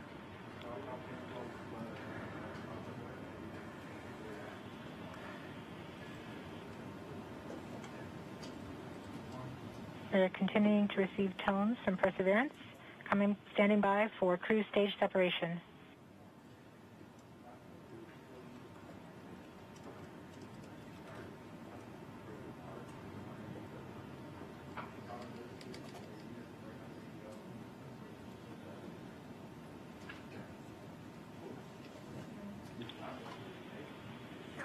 We have indication that cruise stage separation has been confirmed by the spacecraft.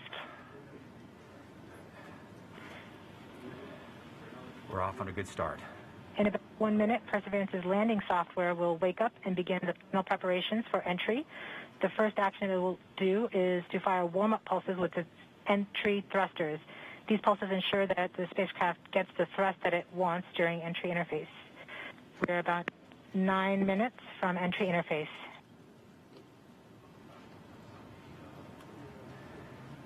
Okay, so now the vehicle's on its own. It's turning itself into the direction of facing the heat shield toward Mars, and will eventually hitting the top of the atmosphere. We're not far away. This is going to go very quickly from here on out.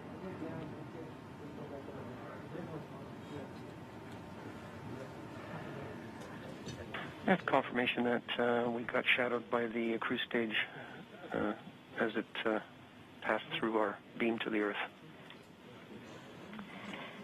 Telecom indicated actually that we could see a signal that the cruise stage went between the Perseverance entry capsule and Earth. So we saw a little blip, the data stream indicating the cruise stage separation.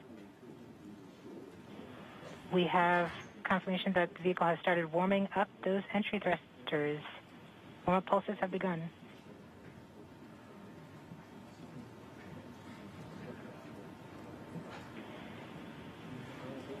At this point, the spacecraft is trying to stop its spin from the cruise 2 revolutions per minute down to 0, and then will turn to its desired orientation from entry.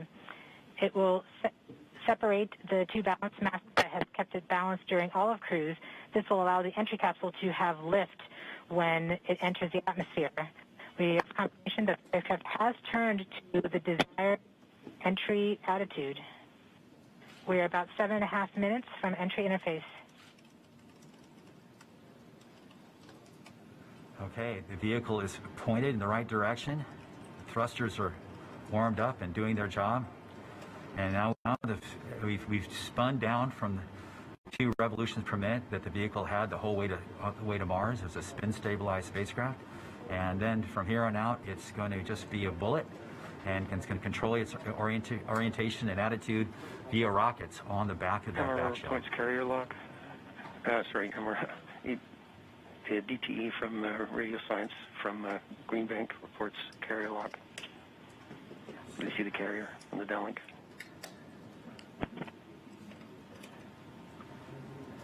Flight level 1. We are continuing to wait for entry interface. We're about 6 minutes and 45 seconds from entry interface.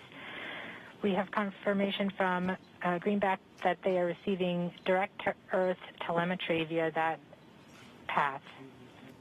The spacecraft Perseverance is currently transmitting heartbeat tones. These tones indicate that Perseverance is operating normally and has nothing significant to report. This is as expected. We're currently just over 6 minutes from entry interface.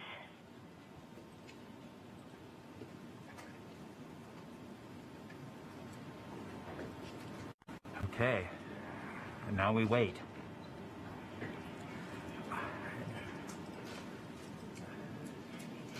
As soon as we get to the top of the atmosphere, it will be very quickly, which is the entry point. It won't be very long before the atmosphere will start getting thicker and thicker. It's going very quickly at a fairly steep angle of 15 degrees into the atmosphere, and as it starts to slow down. We're just under, we're about 5.5 minutes from entry interface.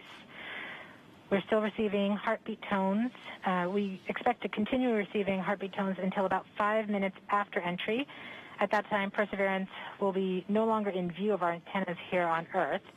About 90 seconds prior to entry, the Mars Reconnaissance Orbiter should begin receiving telemetry from Perseverance and streaming it to Earth in near real time. There are a few expected short outages, such as when we have a plasma blackout or when we enter the peak heating phase. Aside from these outages caused by the plasma blackout, antenna switching, or high dynamic events, spacecraft events, we should have telemetry until about 90 seconds after landing. A plasma blackout is when the signal from Perseverance isn't strong enough to make it through the superheated, super fast air flowing around the spacecraft all the way down to Earth. Once the temperature drops below that peak heating, we do reacquire the signal from Perseverance. We are currently about 4.5 minutes from entry interface. Perseverance continues to report heartbeat tones, indicating everything is nominal. Okay, what we're looking for now is Mars Reconnaissance Orbiter should be in view soon of our vehicle and be able to listen to ones and zeros coming from a separate radio that's really designed to talk between spacecraft. Camera reports the electro radio is powered on, ready to receive signals from the lander. Okay, MRO is ready and able and waiting to hear from our rover. Mars Reconnaissance Orbiter has reported that it's ready to receive the signals from Perseverance. It should be in a few minutes here. We're just Flight Local 1 from entry interface.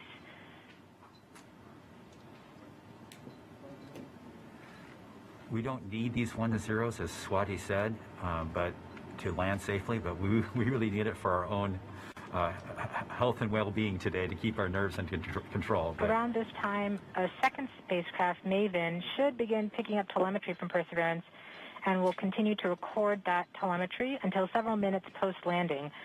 We won't get that data for several hours after landing as it's being recorded and then will be forwarded to Earth later. We are continuing to receive heartbeat tones, indicating that everything is nominal. We're currently at about 3 minutes until entry interface. Okay. Very soon we'll be getting ones and zeros, I hope, from our radio on the rover.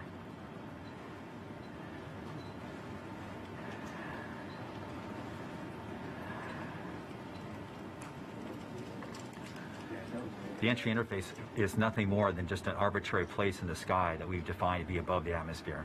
But from that point on, there's definitely atmosphere, and above it there isn't. We are 2 minutes from entry interface. Perseverance is to transmit heartbeat tones, indicating everything is nominal. So the tones can tell us whether something is bad or not is happening. So far the heartbeat is doing well. So the vehicle thinks it's in good shape to land, which is a great sign.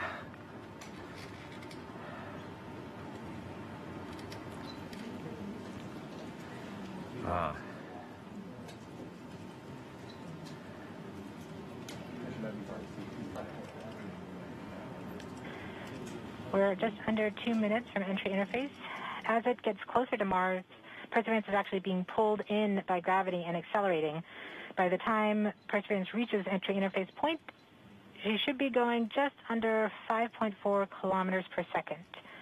We're at about 90 seconds from entry interface and standing by for Mars Reconnaissance Orbiter to pick up the telemetry.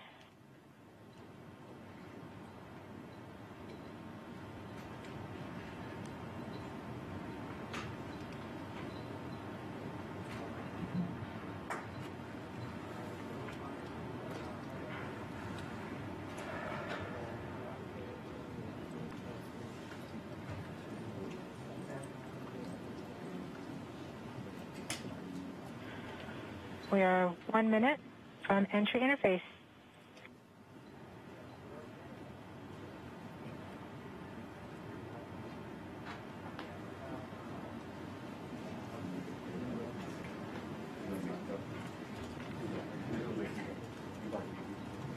MROs are in receive mode. We have confirmation that the Mars Reconnaissance Orbiter is now relaying data from Perseverance. We're about 30 seconds from entry interface. Perseverance is going about 5.2 kilometers per second and is about 190 kilometers altitude above the surface of Mars. Confirm your jet data flow.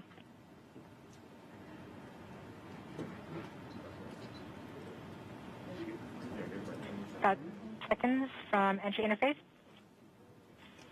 5.3 kilometers per second and an altitude of about 150 kilometers from the surface of Mars.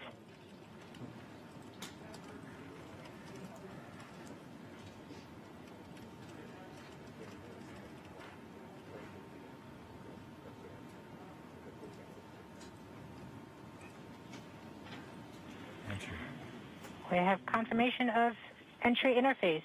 Perseverance is currently going 5.3 kilometers per second at an altitude of about 120 kilometers from the surface of Mars.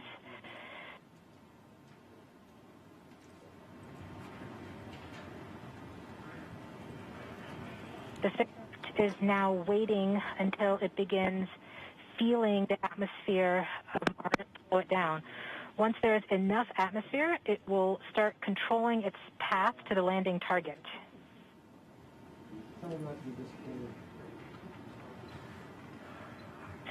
Navigation is also confirming that we can see a little bit of that slowdown of the atmosphere on the Perseverance entry capsule. Our current velocity is about 5.36 kilometers per second and an altitude of about 67 kilometers from the surface. We are probably seeing MRO plasma blackout at this point.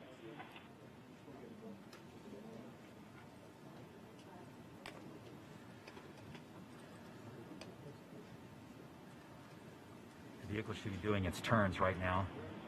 MRO has lost lock. Perseverance.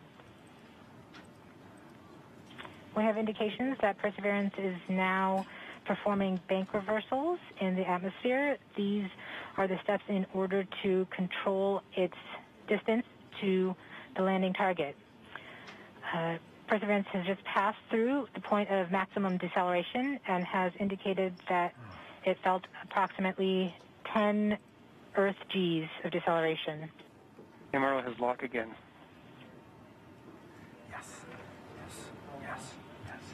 We saw a small outage of the UHF telemetry from Mars Reconnaissance Orbiter during that peak heating phase, likely caused by the plasma blackout. Perseverance is still continuing to perform bank reversals in the atmosphere to control its distance to the landing target.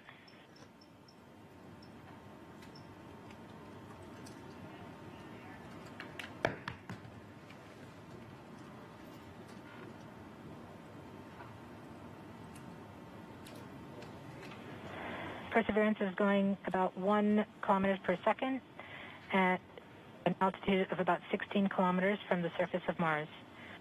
We have entered heading alignment, which means Perseverance is no longer trying to control the distance to Mars, to the target on Mars, but instead is flying straight to the target.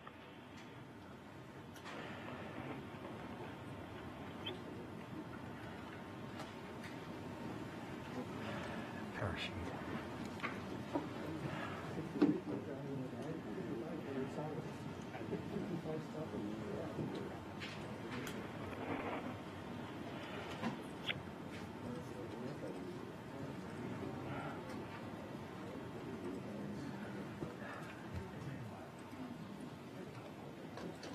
Our current velocity is about 550 meters per second at an altitude of about 15 kilometers from the surface.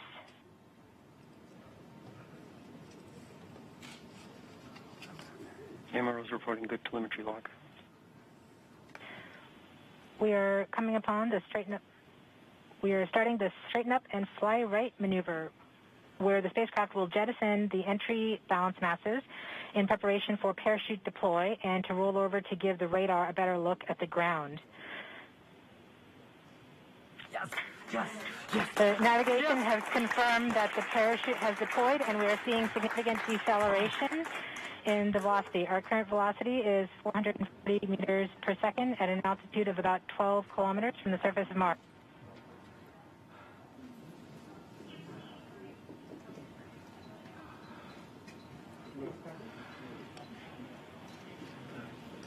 Perseverance is now slowed to subsonic speeds, and the heat shield has been separated. This allows both the radar and the cameras to get their first look at the surface. Current velocity is 145 meters per second at an altitude of about 9.5 kilometers above the surface.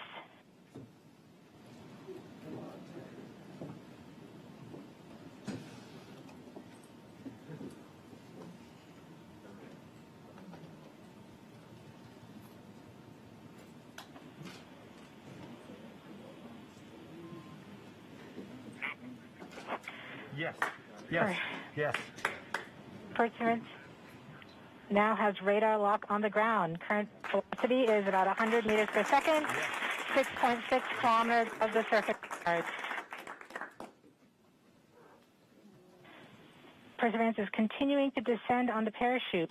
We are coming up on the initialization of terrain relative navigation and subsequently the priming of the landing engines. Our current velocity is about 90 meters per second at an altitude of 4.2 kilometers.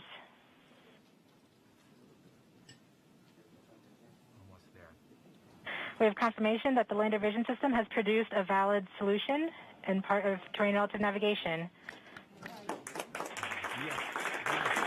We have priming of the landing engines.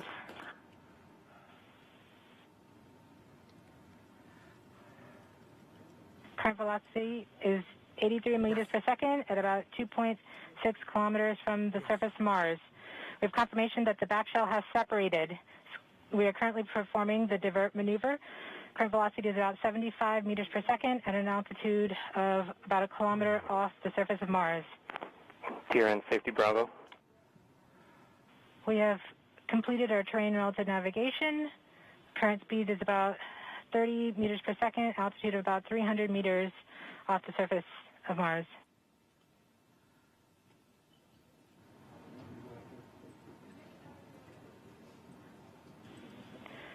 We have started our constant velocity accordion, which means we are conducting the sky crane, about to conduct the sky crane maneuver.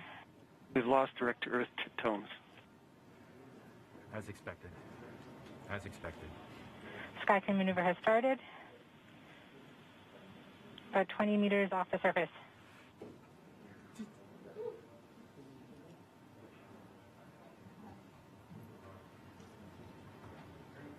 We're getting signals from MRO. UHF is good. Touchdown confirmed. Perseverance safely on the surface of Mars, ready to begin seeking the signs of past life.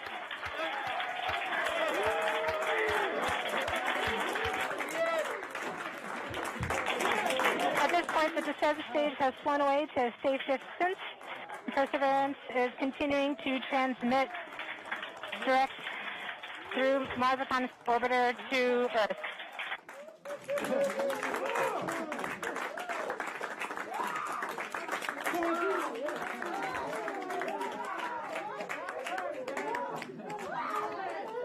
Oh my God. Oh. Oh. MRO reports they're still getting telemetry from the lander. All right, all stations. We got it. Touchdown confirmed. We're going to wait for the images. Wow. This is so exciting. The team is beside themselves. It's so surreal. Stay tuned. We might get some pictures. That'd be great.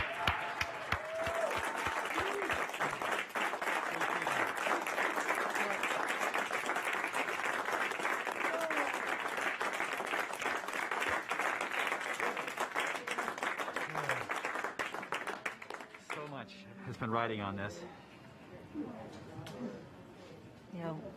Yeah, we just heard the news that Perseverance is alive on the surface of Mars. It's not Flight, we have seen the completion of EDL 3000. Copy activity. That is as expected.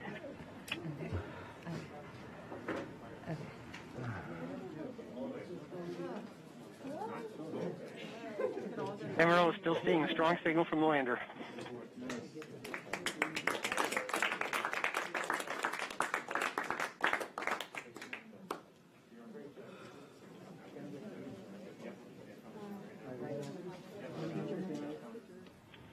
We have just heard the news that Perseverance is alive on the surface of Mars. Congratulations to the mission. And looks like we have some more news in. It looks like we're getting the first image. Here, take a look at the first image. Flight, this is OL3. I have the target point on the map when you are ready. We are ready, OL3. Go for it.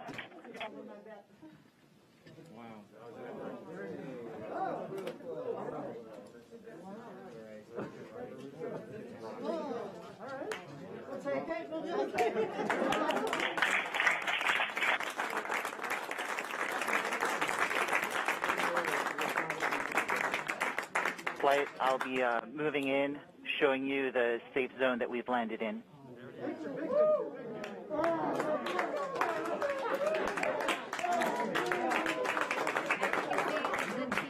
Just put the first image from Perseverance on the surface of Mars. Now, it comes from the engineering cameras, known as the hazard camera. This camera is mainly used to help the rover drive safely around Mars, and we will get higher resolution photos later in the day. Look at that, right? You get the safe.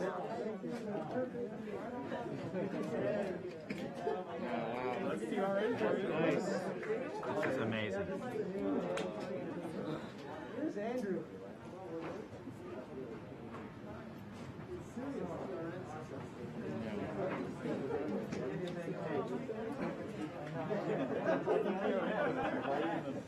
For Steve.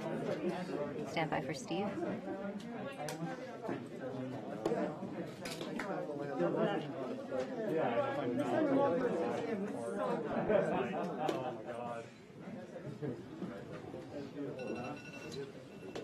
did it. You did it. You did. You led the team. You made it happen. Congratulations.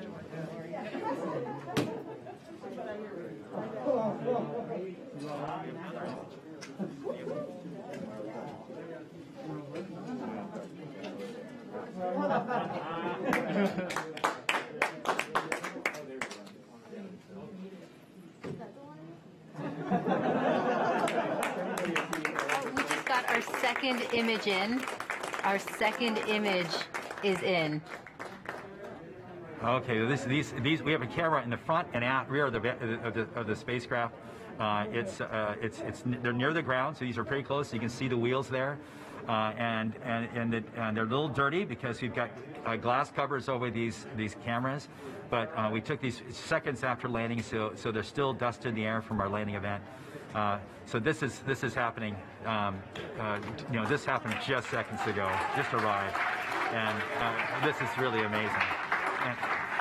And we even know where we landed. This is the most amazing thing. The vehicle has told us where it's landed because it figured it out. This is a sign. NASA works. NASA works. And when we put our arms together and our hands together and our brains together, we can succeed. This is what NASA does. This is what we can do as a country on all of the problems we have. We need to work together to do these kinds of things and make success happen.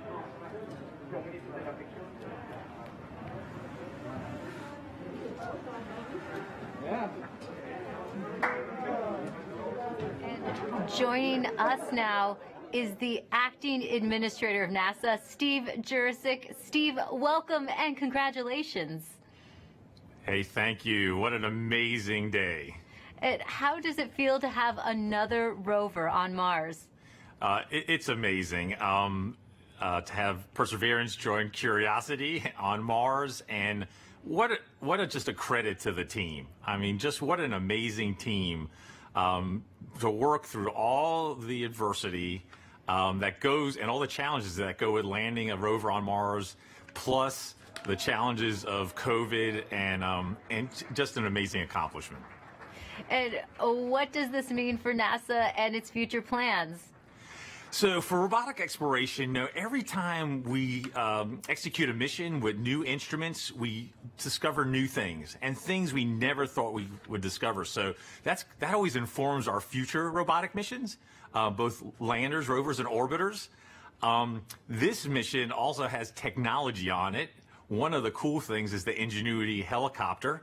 It's an experiment on this mission, but if it's successful, we can use it as an science observation platform by putting instruments on it, and also use it as a scout for future rover missions, and then just the entry, descent, and landing capability. It'll allow us to land more larger, more ambitious robots on the surface of Mars, and then for human exploration. We have the Mars Entry, Descent, and Landing Instrumentation, which is going to give us EDL information. We have the Mars Environmental Dynamics Analyzer. It's going to give us size and properties of dust particles, because when we send people, we're going to have to deal with that dust. This is just an incredible mission because of the science and the technology, and then caching samples for a Mars sample return mission. That will be an amazing mission, the first round trip to Mars and back, and bringing those samples cached by Perseverance back to Earth to examine with state-of-the-art equipment in our laboratories here on Earth. We have so much to look forward to. And we also have a student question coming in from Landon. Let's take a look. Hi, my name is Landon Applegate. I'm in 6th grade, and I'm going to Academy for Academic Excellence. And my question is, do you think we could get resources from Mars to help on future missions, or even as like a launching point? Great question, Landon. Actually, we have an experiment called the Mars Oxygen In Situ Resource Utilization Experiment, or MOXIE, and it's going to demonstrate generating oxygen from atmospheric CO2. And that could help generate breathable oxygen, and even if we can liquefy it, oxidizer for propulsion systems. So that's a tech demo on Perseverance. And then we're going to continue to characterize the frozen water on and below the surface of Mars, and eventually try to figure out how to extract that water from the Martian soil, or what we call regolith, and then we can use that for potable water and also break it down into oxygen and hydrogen for rocket fuel. So absolutely, we're going to try to eventually figure out how to live off the land to support human missions to Mars. Thanks for taking the time to talk to us today, Steve. Thank you. And now that Perseverance has safely touched down on Mars, let's learn more about what's in store for the rover. Joining us now is Surface Mission Manager Jessica Samuels. Jessica, your surface operations team has now taken over. What are they doing now? Yes. Hi, Raquel. We are so excited here in the Surface Mission Support area. The team will do a handover with the entry, descent, and landing team and pass any critical information. And then this team behind us will be the team that does the health and safety assessments daily as we progress on this mission. And what do the upcoming weeks look like for your team? So as we enter Mars time now, the commanding team will be working overnight while the rover is asleep so that we can perform the initial checkouts of our key rover functions and our science instruments. And we have to do this all in time for the regularly scheduled communication pass, which happens in the morning. And so we will be working around the clock, making sure that Perseverance is healthy, and we will begin this exciting adventure. And can you tell me, what's it like living on Mars time? It's a little bit like constantly, flying and changing your time zone.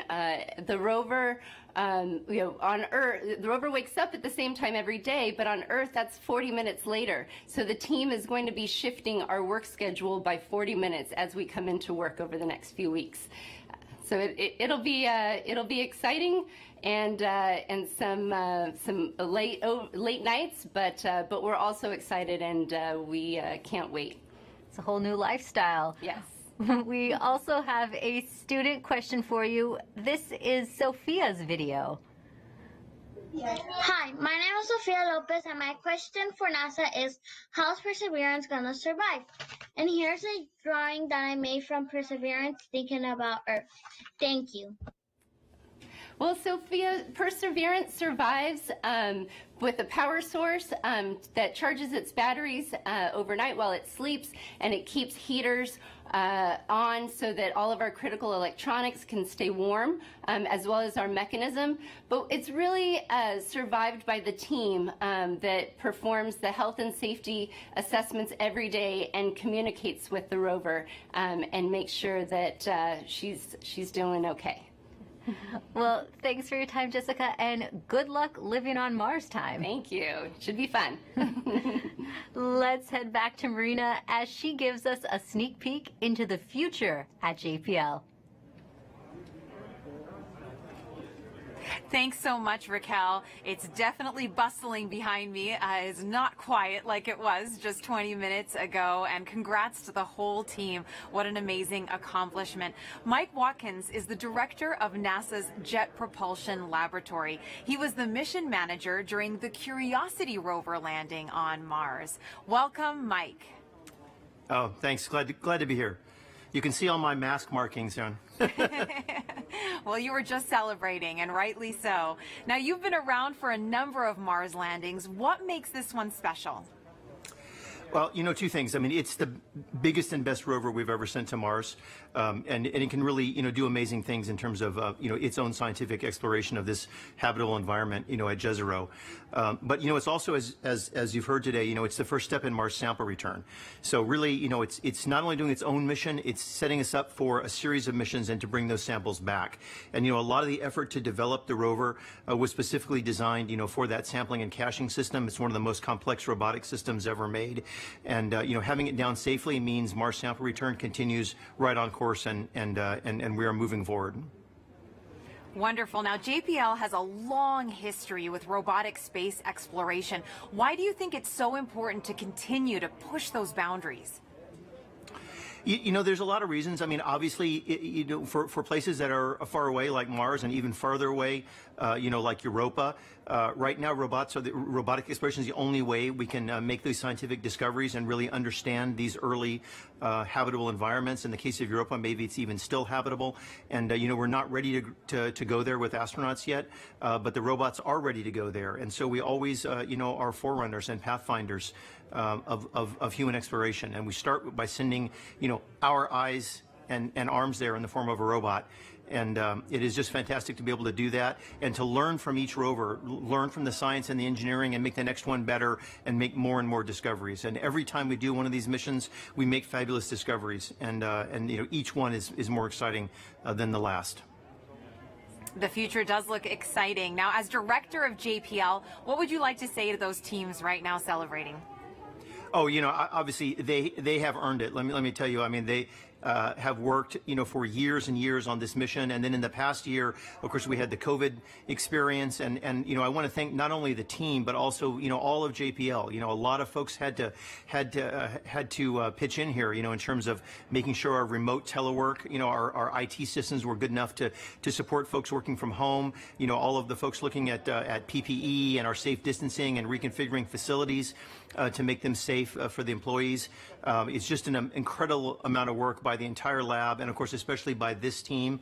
And you know, and in one sense, you know, the 7 minutes of terror are very exciting. But on the other hand, you know, the mission's just started, right? We built the mission, you know, not to land, but actually to drive and get the samples and do other technology, you know, demonstrations.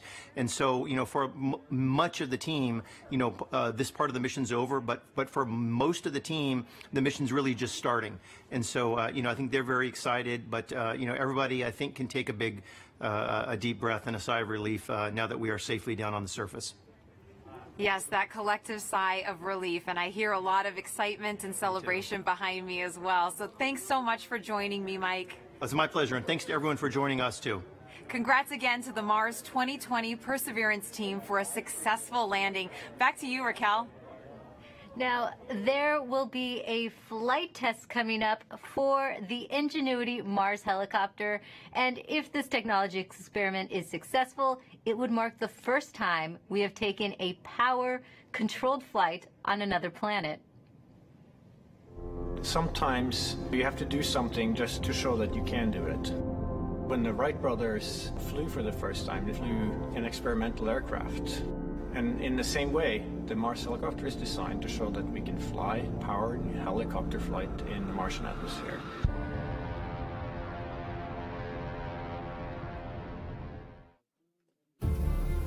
From day one, this was the unwavering dream of our team, to get our helicopter launched to Mars so that we can get that opportunity to do that very first rotorcraft flight test in the actual environment of Mars. It's extremely difficult to fly at Mars because the atmosphere is so thin. Compared to Earth, at Mars it's less than 1%. So the first and foremost challenge is to make a vehicle that's light enough to be lifted. And then the second is to generate lift. The rotor system has just been very fast. 2,000, 2,200, 2,400. 2,600. We're spinning between 2,000 and 3,000 revolutions per minute, and it takes a lot of energy. So it's that balance of a very light system, yet having enough energy that's needed to, you know, spin the rotor so fast to lift, and on top of it, having to design in the autonomy. It has to be fully autonomous from the time it takes off to the time it lands. What we do on the ground is we plan the flights, and so we determine from here where we want the helicopter to go. Our experiment window is 30 Martian days. So we have planned up to 5 flights of incremental difficulty. The very first flight, the main thing is we want to get the legs off the ground, and so we will basically go up about 3 meters, and we'll hover there, and then we'll come down again, and that will be the first, you know, really major milestone. Most of our flights will be at the 3 to 5 meter height. We will be going horizontally again at a few meters per second, probably go out, you know, 50, 70 meters and come back. In successive flights, we'll probably push that further, try to go further. So our priority will be to get back engineering telemetry and not so much images, but I'm sure we'll return a few, you know, because they'll always look cool. At this point, we've tested all we can on Earth. We have mathematical models that shows how it will fly at Mars, and we've tested it in the simulated environment that we can create on Earth. It really is time now to do the real flight tests at Mars. Nothing is a given, but we have done everything we can in terms of a test program here on Earth. The vehicle's performing extremely well so far. It's been doing exactly the right thing, even right now when it's bolted onto the Perseverance Rover. So there's a very good chance that we'll pull it off, yes. But it's still high risk, and none of us forget that you could have a glitch that, could mean end of mission, yes. It's going to be exciting, reacting to any surprises we have. We can't wait. What's really most important is everything we're learning here is for the future rotorcraft systems that we want to introduce into space exploration. Mimi Ang is the project manager for Ingenuity. She joins us now as they await a chance to check out their helicopter in the coming days. Welcome, Mimi. Thank you, Marina. Oh my goodness, we've been talking about this for months, Mimi. Did you ever think you'd be here at this point? I mean, what's going on in your head right now? This is super exciting. We have been working on Mars helicopter for over 6 years, testing and carefully designing it for operation at Mars. So what's going through my mind? Ingenuity Mars helicopter is finally at the destination that it is designed for. Now that Ingenuity is on Mars, what is the timeline you hope to accomplish as you move forward? We have a series of major milestones between now and Ingenuity's first flight. So tomorrow we'll turn on the helicopter and its base station to confirm health after experiencing the dynamics through the EDL just now. And the next major milestone will be when the rover deploys the helicopter to the surface. And that marks the first moment that Ingenuity operates on its own in a standalone manner. And surviving that first cold, frigid night of Mars will be a major milestone. We'll execute a series of checkouts, and then we will perform that very important first flight. And if the first flight is successful, we have up to 4 more flights in the 30 Martian days that we have set aside for our flight experiments. And that's when you finally can breathe, right, Mimi? Yes. Now, why is it so important to have that aerial dimension to space exploration? A helicopter flying far ahead of rovers and astronauts in the future can provide high-definition reconnaissance information for the rovers and the astronauts before they take the long journeys. And as importantly, being able to fly will enable us to get to places that we cannot get to with rovers and astronauts, like sites of steep cliffs, deep inside crevices, areas of high scientific interest. It will be game-changing. Game-changing is right, and we've talked about this a lot. You've mentioned the risk is huge, Mimi, but the reward is high. What will be your greatest reward? Our team started with the question of whether a helicopter can fly at Mars, given the extremely thin environment. And we systematically demonstrated a series of technical steps. We demonstrated lift first, and then we demonstrated lift and the first ever powered control rotorcraft flight in simulated Mars atmospheric density. And then we went on to build the full-up helicopter that can not only fly, but operate and survive autonomously at Mars, all under 1.8 kilograms, about 4 pounds. And each of these major milestones have been a first. And the success at each of these has been so rewarding. And along the way, the rewards just kept coming. And I have to tell you, at this moment, it's going up exponentially.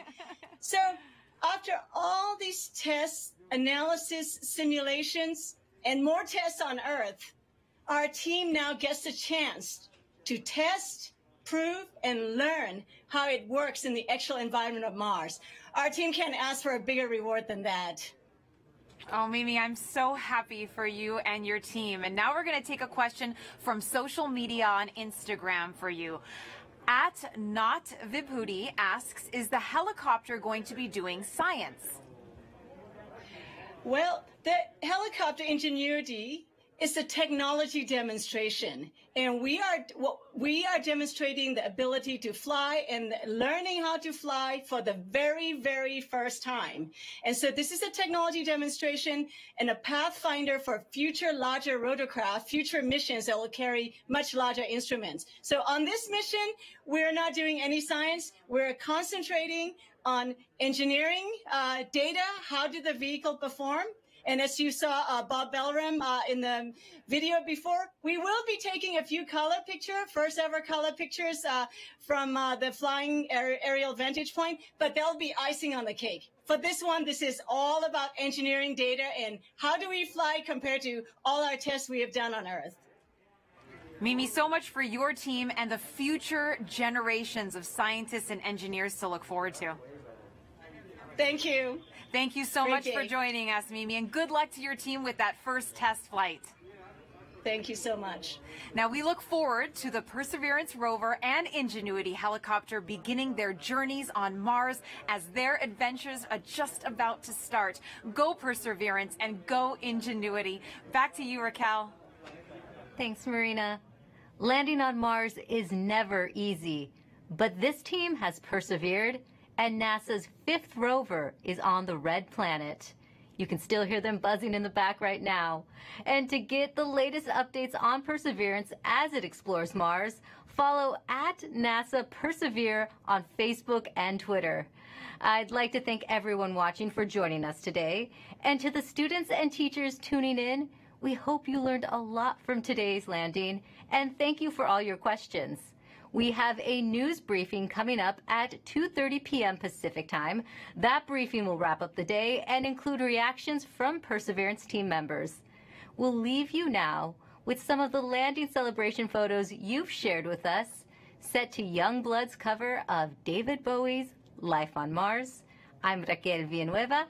Thanks for watching. It's a god of a small affair. To the girl with the mousy hair, but her mommy is yelling no, and her daddy is told her to go, but her friend is nowhere to be seen.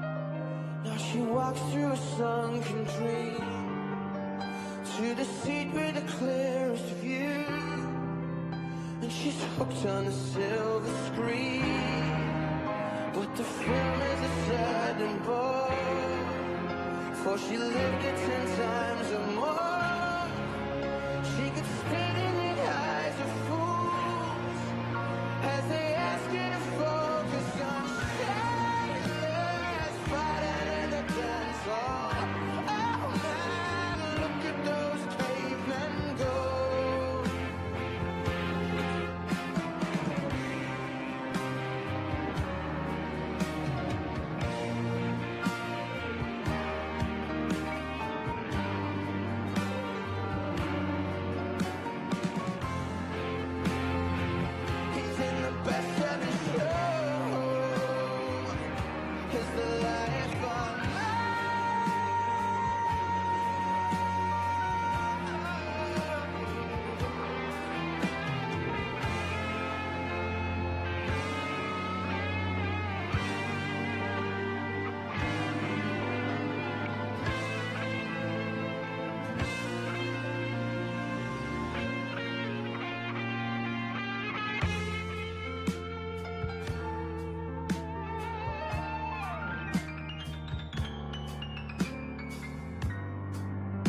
Now the workers are struck for fame, 'cause Lennon's on sale again, for the mice in their million hordes, from Ibiza to the North Ports. Rule Britannia is out of bounds, to my mother, my dog and clowns, but the film is a sad bore, 'cause I wrote it 10 times.